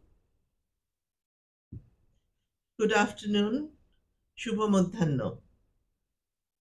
I'm happy to join the discussion this afternoon at the orientation on the National Action Plan on Women, Peace and Security for Members of Parliament to accelerate localization of Women, Peace and Security agenda. This event has been organized by Bangladesh Nari Pragati Sangho, BNPS, supported by UN Women, and of course our members of parliament are present here as distinguished participants. I would like to thank BNPS and also UN Women for organizing such an important event. And we also have representative from our Ministry of Foreign Affairs, Government of People's Republic of Bangladesh. They are also involved in this process from the very beginning, since the adoption of the resolution by the Security Council 1325 in year 2000, October 31st, if I remember correctly. We have with us here this afternoon, we have had a presentation by Ms. Shipa Hafiza, gender expert, and I would like to thank and congratulate her for her very brief but succinct presentation on the topic Women, Peace and Security in the light of the Resolution 1325 of UN Security Council, and also the National Plan of Action, which has been prepared by the government of Bangladesh. We have with us here His Excellency Mr. Bradley Cortez, Counselor, Political High Commission of Canada to Bangladesh, and he's representing Her Excellency Dr. Lily Nicholas, who, due to her busy schedule, could not be here with us. Ms. Gitanjali Singh, Country Representative UN Women, and His Excellency Mr. Jeremy Brewer, High Commissioner, Australian High Commission, Bangladesh. And thank you very much, Your Excellencies, for joining us and for very valuable remarks that you have made this afternoon. All the members of Parliament, media representatives. I want to speak using both language, Bangla and English, because I feel that it is important that as we talk about the National Plan of Action, which has been prepared, we also need to have a brief understanding of the background, particularly আজকে যেহেতু মাননীয় সংসদ সদস্যবৃন্দদের জন্য একটা বিশেষ আয়োজন করা হয়েছে, যেখানে আমাদের জাতীয় সংসদ থেকে অনেক সদস্যরা এখানে উপস্থিত হয়েছেন এবং আপনারাও মূল্যবান পরামর্শ এবং বক্তব্য রেখেছেন। আমরা আসলে বাংলাদেশে এবং সমগ্র বিশ্ব প্রেক্ষাপটেই আজকে নারীর ক্ষমতায়নের জন্য অনেক ধরনের পদক্ষেপই গ্রহণ করা হয় এবং সেখানে যে লেজিসলেটিভ ফ্রেমওয়ার্ক বা পলিসি লেভেলে যে কাজগুলো করা হয় সেখানেও অনেক গুরুত্বপূর্ণ আইন, অনেক গুরুত্বপূর্ণ রেজলিউশন পদক্ষেপ গ্রহণ করা হয়, যেটা জাতিসংঘ করে এবং অন্যান্য অনেক সংস্থা বিশ্বব্যাপী তারা করে থাকে। তার মধ্যে একটা অত্যন্ত মানে গুরুত্বপূর্ণ একটা হচ্ছে এই 1325 সিকিউরিটি কাউন্সিলের নিরাপত্তা পরিষদের কর্তৃক গৃহীত এই রেজলিউশনটি। এটার সাথে আমরা সবাই যে খুব পরিচিত বাংলাদেশে তাও না। এটা একটু ভিন্নধর্মী রেজলিউশন, কিন্তু সারা বিশ্বে যুদ্ধের কারণে এবং এত হানাহানি, কনফ্লিক্ট, সাংঘর্ষিক পরিস্থিতি মধ্যে নারীরা যে কিভাবে তার শিকার, প্রত্যেকটা পরিস্থিতিতে নারীরা কিন্তু বিশেষভাবে একটা ক্ষতির সম্মুখীন হন। এই কোভিড প্যান্ডেমিক থেকে শুরু করে আমরা যে কোনো দুর্যোগ, যে কোনো পরিস্থিতির কথাই দেখি না কেন, সেখানে আমরা সবসময় দেখি যে নারীরা একটা ডিসপ্রপোর্শনেট বার্ডেন বহন করেন সেই ক্ষতির। তো ঠিক তেমনি ভাবে এটা সারা বিশ্বে খুব গভীরভাবে অনুভূত হয়েছিল যে যুদ্ধকালীন, যুদ্ধ চলাকালীন এবং যুদ্ধ পরবর্তী যে ক্ষতিগ্রস্ত বিধ্বস্ত দেশগুলো, সেই জায়গাতে একজন নারীর কি অবস্থা এবং তার বিষয়টা কিভাবে অ্যাড্রেসড হচ্ছে সে ব্যাপারে খুব সুনির্দিষ্ট কিছু ছিল না। অর্থাৎ জেন্ডার বেসড কোনো লেন্স দিয়ে যুদ্ধকালীন, যুদ্ধ পরবর্তী বা এই সময়কালে বা এই কনফ্লিক্ট যে জায়গাগুলোতে চলে, সারা বিশ্বের অনেক জায়গায় আজকে আমরা জানি যে এই কনফ্লিক্ট চলছে, সেখানে কি অবস্থা সেইটার জন্যেই বিশেষ গুরুত্ব সহকারে সারা বিশ্ব থেকে এই জাতিসংঘের মাধ্যমে, এই সিকিউরিটি কাউন্সিলের মাধ্যমে 1325 এই রেজলিউশনটি সে তখন গ্রহণ করা হয়েছিল। এবং এটার মানে সবচেয়ে বড় কথা হচ্ছে যে women peace and security was adopted unanimously by the UN Security Council on 31st October 2000. The resolution acknowledged the disproportionate and unique impact of armed conflict on women and girls. বিশেষ গুরুত্ব সহকারে এই বিষয়টিকে তারা অ্যাকনলেজ করে যে এই পরিস্থিতিতে নারীকে কিছু বিশেষ পদক্ষেপ গ্রহণ করে তাদের সুরক্ষা নিশ্চিত করা প্রয়োজন। এবং শুধু সুরক্ষা নিশ্চিত করাই না, এখানে 4টা পিলারের কথা বলা হয়। একটা হচ্ছে পার্টিসিপেশন, অর্থাৎ নারীরা নিজেরাই এই যুদ্ধ পরবর্তী সহিংসতা থেকে, সেই ক্ষতির কাটিয়ে ওঠা থেকে নিজেকে আবার স্বাবলম্বী করে তোলার ক্ষেত্রে যে প্রক্রিয়া, সেখানে নারীরা নিজেরাই অংশগ্রহণ করবে, তারা নিজেরা যুক্ত হয়ে নিজেদের ক্ষয়ক্ষতির কথাটা বলবে, মানসিক, শারীরিক, সামাজিক সকল ধরনের ক্ষতির কথা তারা নিজেরা যাতে বলতে পারে, কারণ তাদের নিজস্ব অভিজ্ঞতা থেকে কি প্রয়োজন সেই বিষয়টি যাতে তারা নিজেরা অ্যাক্টিভ এজেন্ট হিসেবে তুলে ধরতে পারে, ভিকটিম হিসেবে না।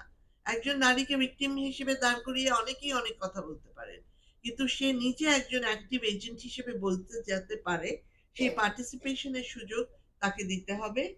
তার সুরক্ষা অবশ্যই নিশ্চিত করতে হবে, প্রোটেকশন, প্রিভেনশনের জায়গাতেও তার ভূমিকা থাকতে পারে। সেখানে তিনি সেই ডিসিশন মেকিং প্রসেসে অংশগ্রহণ করে কিভাবে প্রিভেনশন করা যায় সেই বিষয়টি বলতে পারে, রিলিফ অ্যান্ড রিকভারি। কাজে এই 4টা পিলারকে সামনে রেখে এই রেজলিউশনটা গ্রহণ করা হয় যে এই রকম আর্মড কনফ্লিক্ট, যুদ্ধ, এই ধরনের কনফ্লিক্টের শিকার নারী এবং গার্লস, উইমেন অ্যান্ড গার্লস, তাদের জন্য যে সিকিউরিটি বা নিরাপত্তা, সার্বিক নিরাপত্তা বিধানে এই 4টি পিলারের আলোকে তাদেরকেই অংশগ্রহণের সুযোগ দিতে হবে।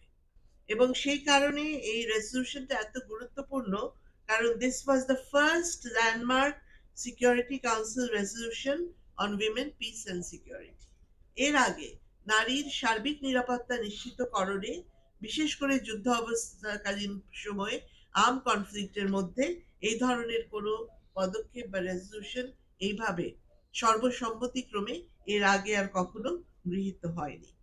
The resolution addresses the impact of war on women and the importance of women's full and equal participation in conflict resolution. অর্থাৎ কনফ্লিক্টে রিজলভ করার ক্ষেত্রেও নারী যাতে সম্পূর্ণভাবে অংশগ্রহণ করতে পারে, তাকে যাতে সেই সুযোগটা দেওয়া হয়। পিস বিল্ডিং, শান্তি প্রক্রিয়া, সেটাকে চূড়ান্তকরণের ক্ষেত্রেও একজন নারী এগিয়ে আসবে, সে ভূমিকা রাখবে। Piece building, peace keeping, humanitarian response, মানবিক যে সাড়া দেওয়া বা রেসপন্স, সেই জায়গা ইন পোস্ট কনফ্লিক্ট রিকনস্ট্রাকশন, এবং কনফ্লিক্ট পরবর্তী সময়ে যখন আবার যুদ্ধ বিধ্বস্ত সেই পরিবেশগুলোকে থেকে আবার নতুন করে গড়ে নিয়ে আসার সেই রিকনস্ট্রাকশন প্রক্রিয়াতেও নারীকে সুযোগ দিতে হবে, তার ভূমিকা থাকবে। এই গুরুত্বগুলোকে হাইলাইট করেই 1325-এ সেই রেজলিউশন। এখন আমরা এই বিষয়টি যেহেতু এখন ক্লিয়ারলি জানি যে 1325টা আসলে কি, এবং সেই কারণেই আমরা দেখি যে বিশ্বের অনেক দেশে নারীদের এই ভূমিকা in peace keeping, in peace building, কারণ এটা 2000 সালে গৃহীত হয়েছে, এটা 2022। এর মধ্যে পৃথিবীর অনেক দেশ, বিশ্বের অনেক দেশ ন্যাশনাল প্ল্যান অফ অ্যাকশন তৈরি করেছে, তারা কাজ করেছে, একটা না একাধিক ন্যাশনাল প্ল্যান অফ অ্যাকশনও অনেক দেশে গৃহীত হয়েছে। অবশ্যই এটা বলতে হবে যে যে দেশগুলোতে যুদ্ধ চলছে বা ওই ধরনের কনফ্লিক্টের সিচুয়েশন খুব হাই, তাদের জন্য এটা অনেক বেশি গুরুত্বপূর্ণ। যে দেশে সেটা নেই, তাদের জন্য এটার প্রেক্ষাপট কিছুটা ভিন্ন।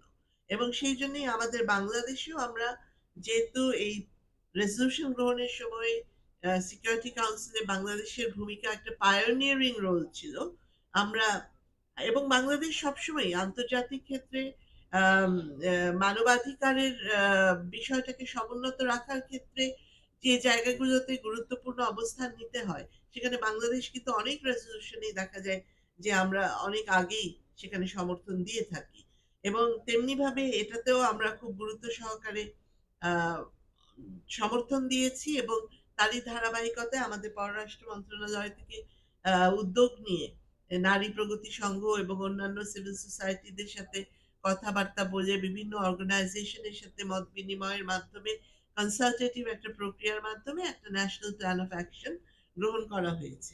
সেই ন্যাশনাল প্ল্যান অফ অ্যাকশনের কপি আপনাদের কাছে আছে এবং সেখানে আপনারা দেখবেন যে কিছু কিছু মন্ত্রণালয়কে বিশেষভাবে ফোকাল পয়েন্ট হিসেবে দায়িত্বগুলো দেয়া হয়েছে এবং সেখানেই এই যে জলবায়ু পরিবর্তনের বিরূপ প্রভাবে নারীরা যেভাবে ক্ষতিগ্রস্ত হচ্ছে, দুর্যোগ কবলিত এলাকায় প্রাকৃতিক দুর্যোগে যেভাবে তারা ক্ষতিগ্রস্ত হচ্ছে এবং আমি মনে করি এখন যদি আবার প্ল্যানটা রিভাইজ করা হয় তাহলে সেখানে পোস্ট কোভিড নারীরা যেভাবে মানসিক, সামাজিক, অর্থনৈতিকভাবে ক্ষতিগ্রস্ত হয়েছে সেই সব বিষয়গুলোকেও এই প্ল্যান অফ অ্যাকশনের মধ্যে অন্তর্ভুক্ত করা যায় এবং নারীর সার্বিক নিরাপত্তা নিশ্চিতকরণ, যেখানে আমাদের হাই কমিশনাররা যারা আজকে বক্তব্য রেখেছেন তারা বলেছেন জেন্ডার বেসড ভায়োলেন্স থেকে একজন নারীকে সুরক্ষিত রাখতে হবে এবং যে কোনো ধরনের সেক্সুয়াল ভায়োলেন্স থেকে একজন নারীকে, একজন মেয়েকে সুরক্ষিত রাখতে হবে।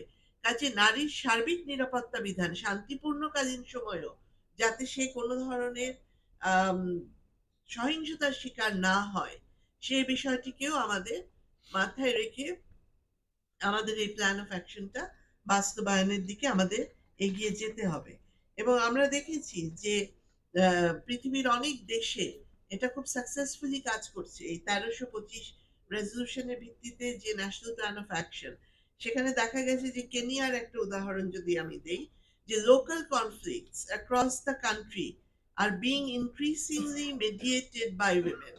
অর্থাৎ একেবারে স্থানীয় তাদের ভিতরে যে ট্রাইবাল কনফ্লিক্ট গুলো চলে বা গোত্রের সাথে বা বিভিন্ন কমিউনিটির মধ্যে যে ধরনের সংঘাত সৃষ্টি হয় অনেক সময়, সেগুলোকে মিডিয়েশন করছে নারীরা, অত্যন্ত সফলভাবে করছে এবং সেখানে ল্যান্ড ডিসপিউট অর্থাৎ জমি জমা বা ভূমি সংক্রান্ত ডিসপিউট গুলো, আবার এথনিক টেনশন যদি থাকে এগুলো মিনিমাইজ করার ক্ষেত্রেও নারীরা কাজ করছে। Women are working to end and resolve long-standing strife through mutual local dialogue. এবং কিভাবে করছে?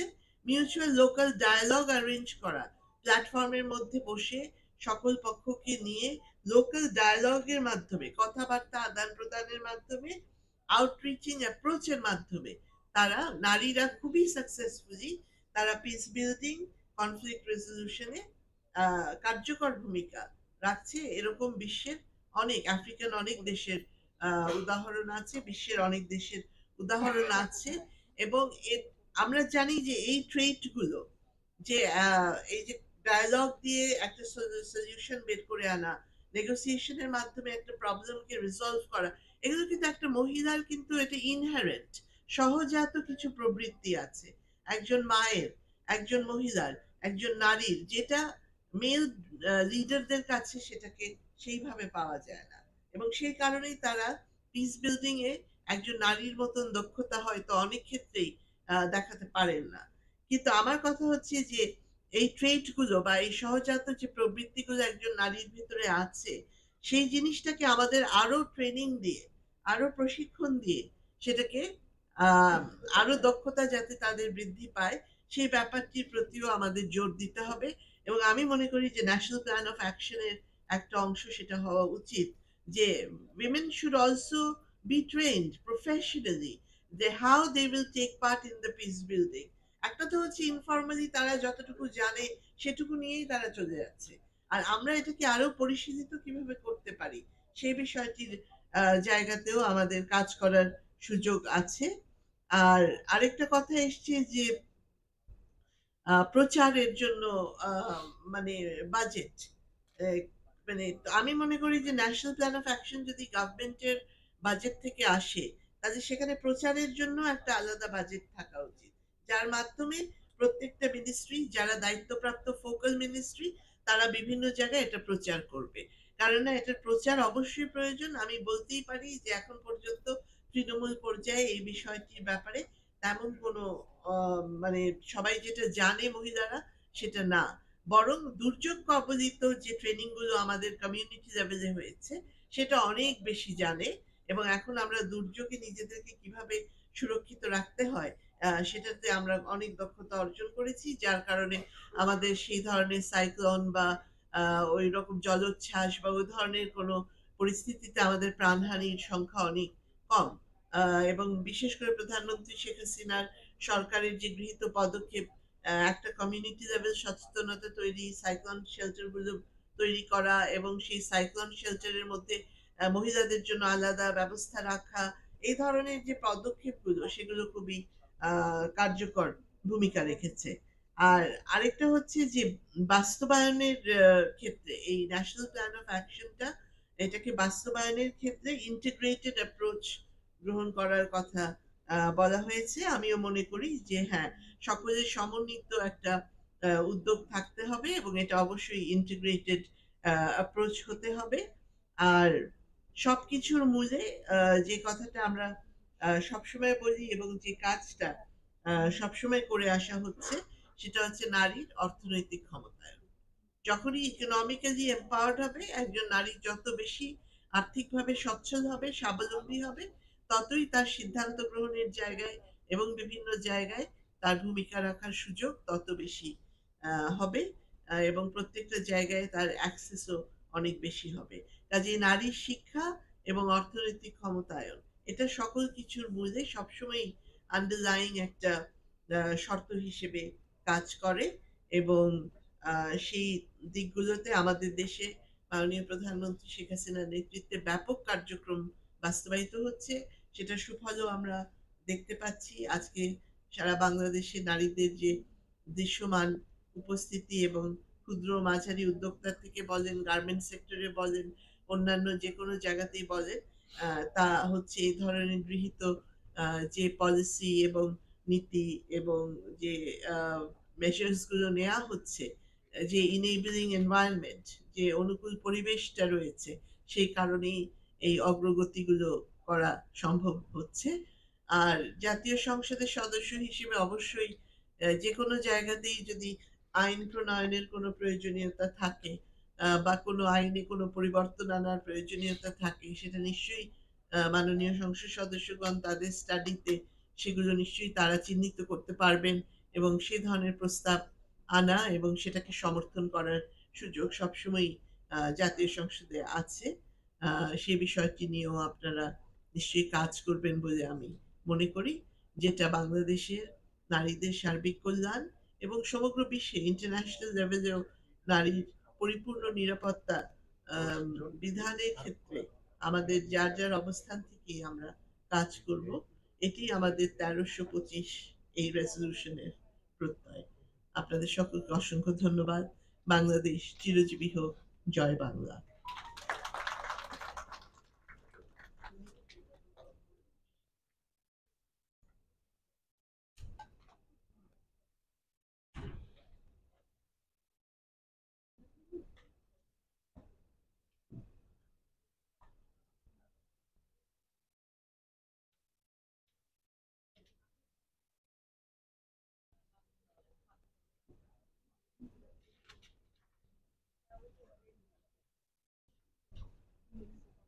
আজকের জাতীয় সংসদের মাননীয় সংসদ সদস্যদের আজকের এই ওরিয়েন্টেশন যে প্রোগ্রাম, সেই প্রোগ্রামে উপস্থিত প্রধান অতিথি মাননীয় speaker doctor Shirin Sharmin Chowdhury MP, আমাদের এখানে গেস্ট অফ অনার হিসেবে আছেন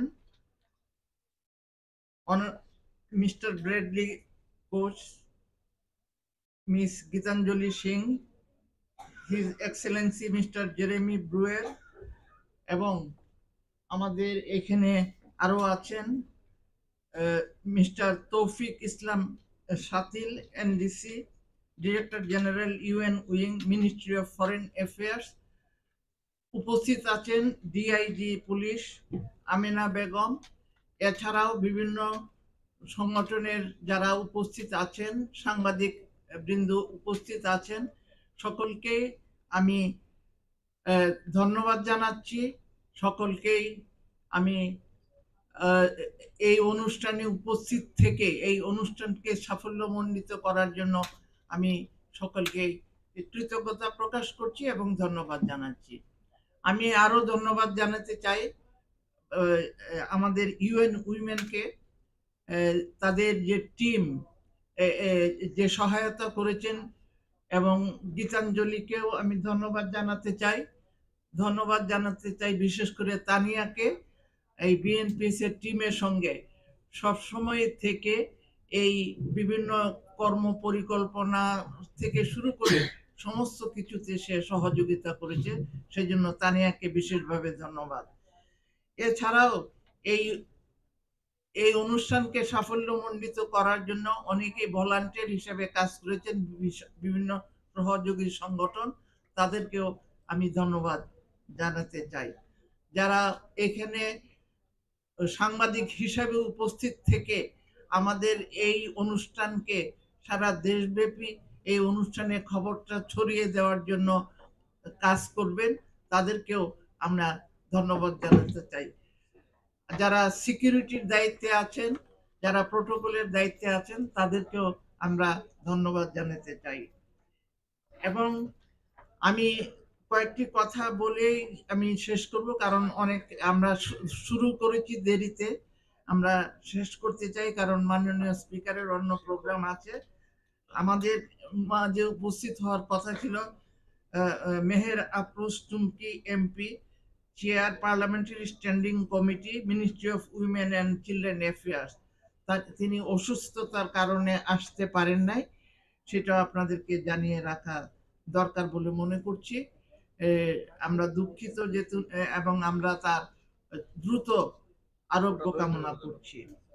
আমি যে কয়েকটি বিষয়ে আলোচনা হয়েছে সেগুলো রিপিট করতে চাই না, শুধু দু একটি কথা বলতে চাই। একটা হচ্ছে যে আমরা একটা যে মুক্তিযুদ্ধের ভিতর দিয়ে যে বাংলাদেশ আমরা পেয়েছি, এবং এই মুক্তিযুদ্ধের সময় নারীরা যে অসহনীয়, পুরুষরা তো করেছে, নারীরা যে অসহনীয় যে নির্যাতনের মধ্য দিয়ে গিয়েছে, এই নির্যাতন, এই যে অভিজ্ঞতা আমাদের বয়স থেকে শুরু করে আমাদের আগের যারা অনেকেই চলে গিয়েছেন এবং আমাদের পরে যারা এসছে তাদেরও যে অভিজ্ঞতা, সেই অভিজ্ঞতাটুকু সামনে রেখে তার পাশাপাশি আফ্রিকা সহ ল্যাটিন আমেরিকা সহ বিভিন্ন দেশের যে বা এশিয়ার বিভিন্ন দেশের যে ভিয়েতনাম থেকে শুরু করে এশিয়ার বিভিন্ন দেশে দেশে যে ধরনের সংঘাতময় পরিবেশ, এবং সেখানে যে নারীদের এবং শিশুদের যে অবর্ণনীয় দুঃখ দুর্দশা, সেইগুলো আমরা সামনে রেখে সারা পৃথিবীর মানুষের অভিজ্ঞতা সামনে রেখে এই ইউএন সিকিউরিটি কাউন্সিলের যে রেজলিউশন, সেই রেজলিউশন অনুযায়ী বাংলাদেশ সরকার যে ন্যাশনাল অ্যাকশন প্ল্যান তৈরি করেছে উইমেন পিস অ্যান্ড সিকিউরিটি, সেইটাকে সেই অ্যাকশন প্ল্যান তৈরির সময় থেকেই বাংলাদেশ নারী প্রগতি সংঘ আমরা কাজ করেছি। কাজ করে সারা দেশ থেকে আমরা 30টি বিভিন্ন নারী সংগঠন, ঢাকা সহ ঢাকার বাইরের সহ 30টি নারী সংগঠন এবং তার পাশাপাশি অন্যান্য সংগঠনের সঙ্গেও আমরা কাজ করেছি এবং ইনফরমেশন কালেকশন করেছি। করে যে তথ্যগুলো আমরা পেয়েছি সেইগুলো আমরা পররাষ্ট্র মন্ত্রণালয়ে দিয়েছি, এবং তার উপরে ভিত্তি করে মতামতগুলো নিয়ে সকলকে নিয়ে কিন্তু এই অ্যাকশন প্ল্যানগুলো তৈরি করা হয়েছে।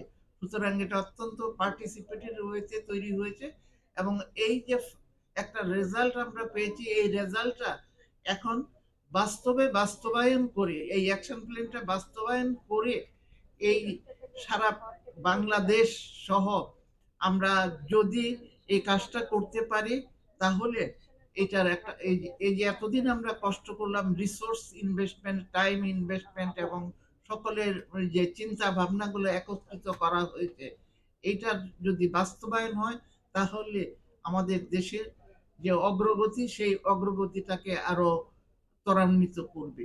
অনেকেই প্রশ্ন করেন পিস, উইমেন পিস সিকিউরিটি, এটা আবার আমরা তো যুদ্ধ পরিস্থিতিতে নাই, এই প্রশ্নটা কিন্তু অনেকেই করেছেন। এটা শুধু যুদ্ধ পরিস্থিতির জন্য নয়, বিভিন্ন রকমের কনফ্লিক্ট, সেটা সম্পত্তি নিয়ে কনফ্লিক্ট হলো, নারীর উপরে অত্যাচার হয়, গরু নিয়ে মারামারি, সেটারও গিয়ে রেজাল্ট পরে আপনারা পত্রপত্রিকা দেখলেই পারবেন, সেটাও নারীর। এবং কেন সময় মতো ভাত রান্না হলো না স্বামী ঘরে এসে, সেটার পিটুনিটাও নারীর উপরে পড়ে। সুতরাং শান্তিময় অবস্থায় থাকলেও নারীরা কিন্তু খুব যে শান্তিময় অবস্থায় বসবাস করতে পারে সেটা কিন্তু না। ভায়োলেন্স এগেইনস্ট উইমেন, এটা কিন্তু ব্যাপকভাবে আছে, সব জায়গায় আছে।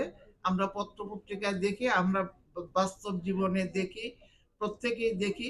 সুতরাং এই অবস্থা থেকে উত্তরণ ঘটাতে হলে আমরা দেখেছি সরকারের বিভিন্ন উদ্যোগ, বঙ্গবন্ধুর যে স্বপ্ন সোনার বাংলা গড়ে তোলার জন্য, সেই সোনার বাংলা গড়ে তোলার জন্য বর্তমান সরকার এবং মাননীয় প্রধানমন্ত্রী যে উদ্যোগগুলো নিয়েছেন, সেই উদ্যোগগুলোকে আরো আরো রেজাল্ট, আরো এফেক্টিভ করার জন্য, আমাদেরকে যে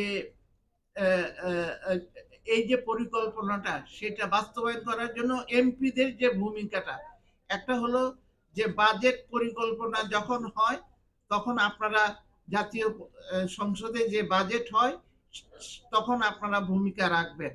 এছাড়া যে সরকারি কর্মকর্তা কর্মচারীদের কথা আপনারাই বললেন, এখন সেইখানে তারা যেন সঠিকভাবে কাজ করে, সেই কাজটাও কিন্তু আপনাদেরও সুপারভিশন করা, মনিটর করার একটা দায়িত্ব আছে, এবং সেই দায়িত্বটুকু আপনারা পালন করবেন।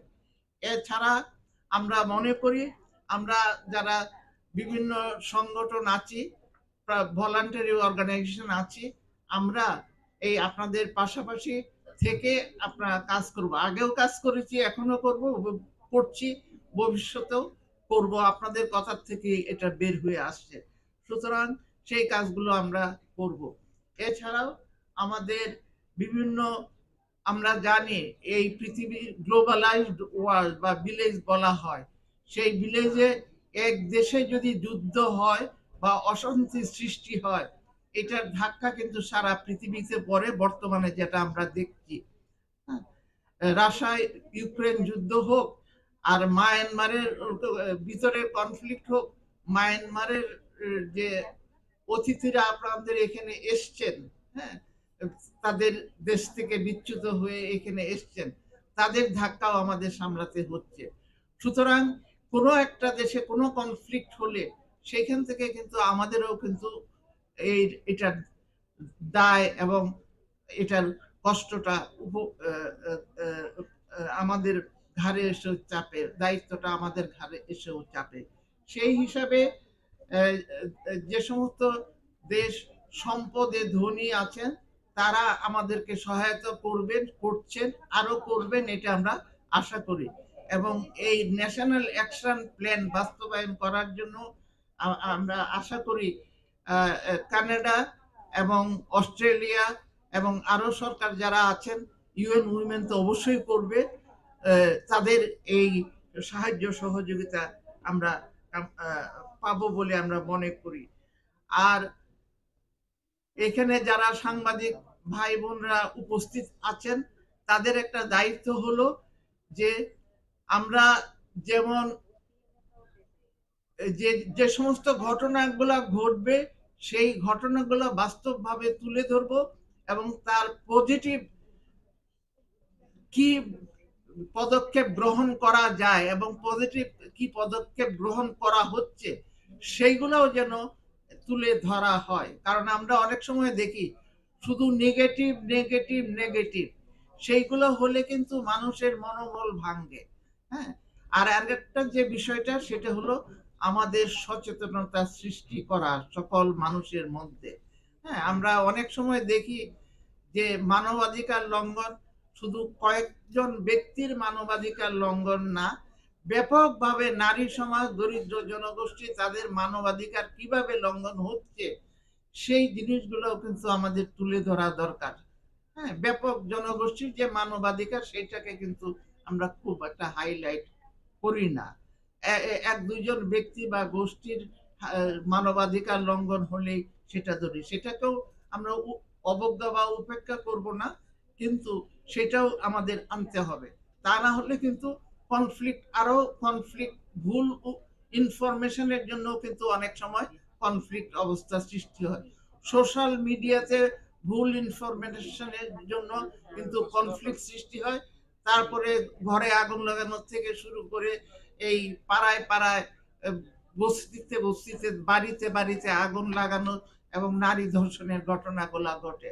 সেই কারণে সাংবাদিক ভাইদেরকে আমরা বলবো যে যে কোনো মিস ইনফরমেশন, ডিসইনফরমেশন, হ্যাঁ, এইগুলো যেন না ছড়ায় এবং সেইগুলোর বিরুদ্ধে যেন আপনারাও একটা ভূমিকা রাখতে পারেন, সেই কথাটাও আমরা আলোচনা মধ্য দিয়ে এসছে। আমি এখন আমরা এখানে শেষ করব এবং এই শেষ করার পর আমরা লাঞ্চের ব্যবস্থা রেখেছি। এখানে লাঞ্চ সার্ভ করা হবে টেবিলে টেবিলে, এবং লাঞ্চের ব্যবস্থা হচ্ছে বাইরে আছে, এখানে বুফে, আপনারা সেখান থেকে নিয়ে এসে এখানে টেবিলে বসে আপনারা খেতে পারবেন।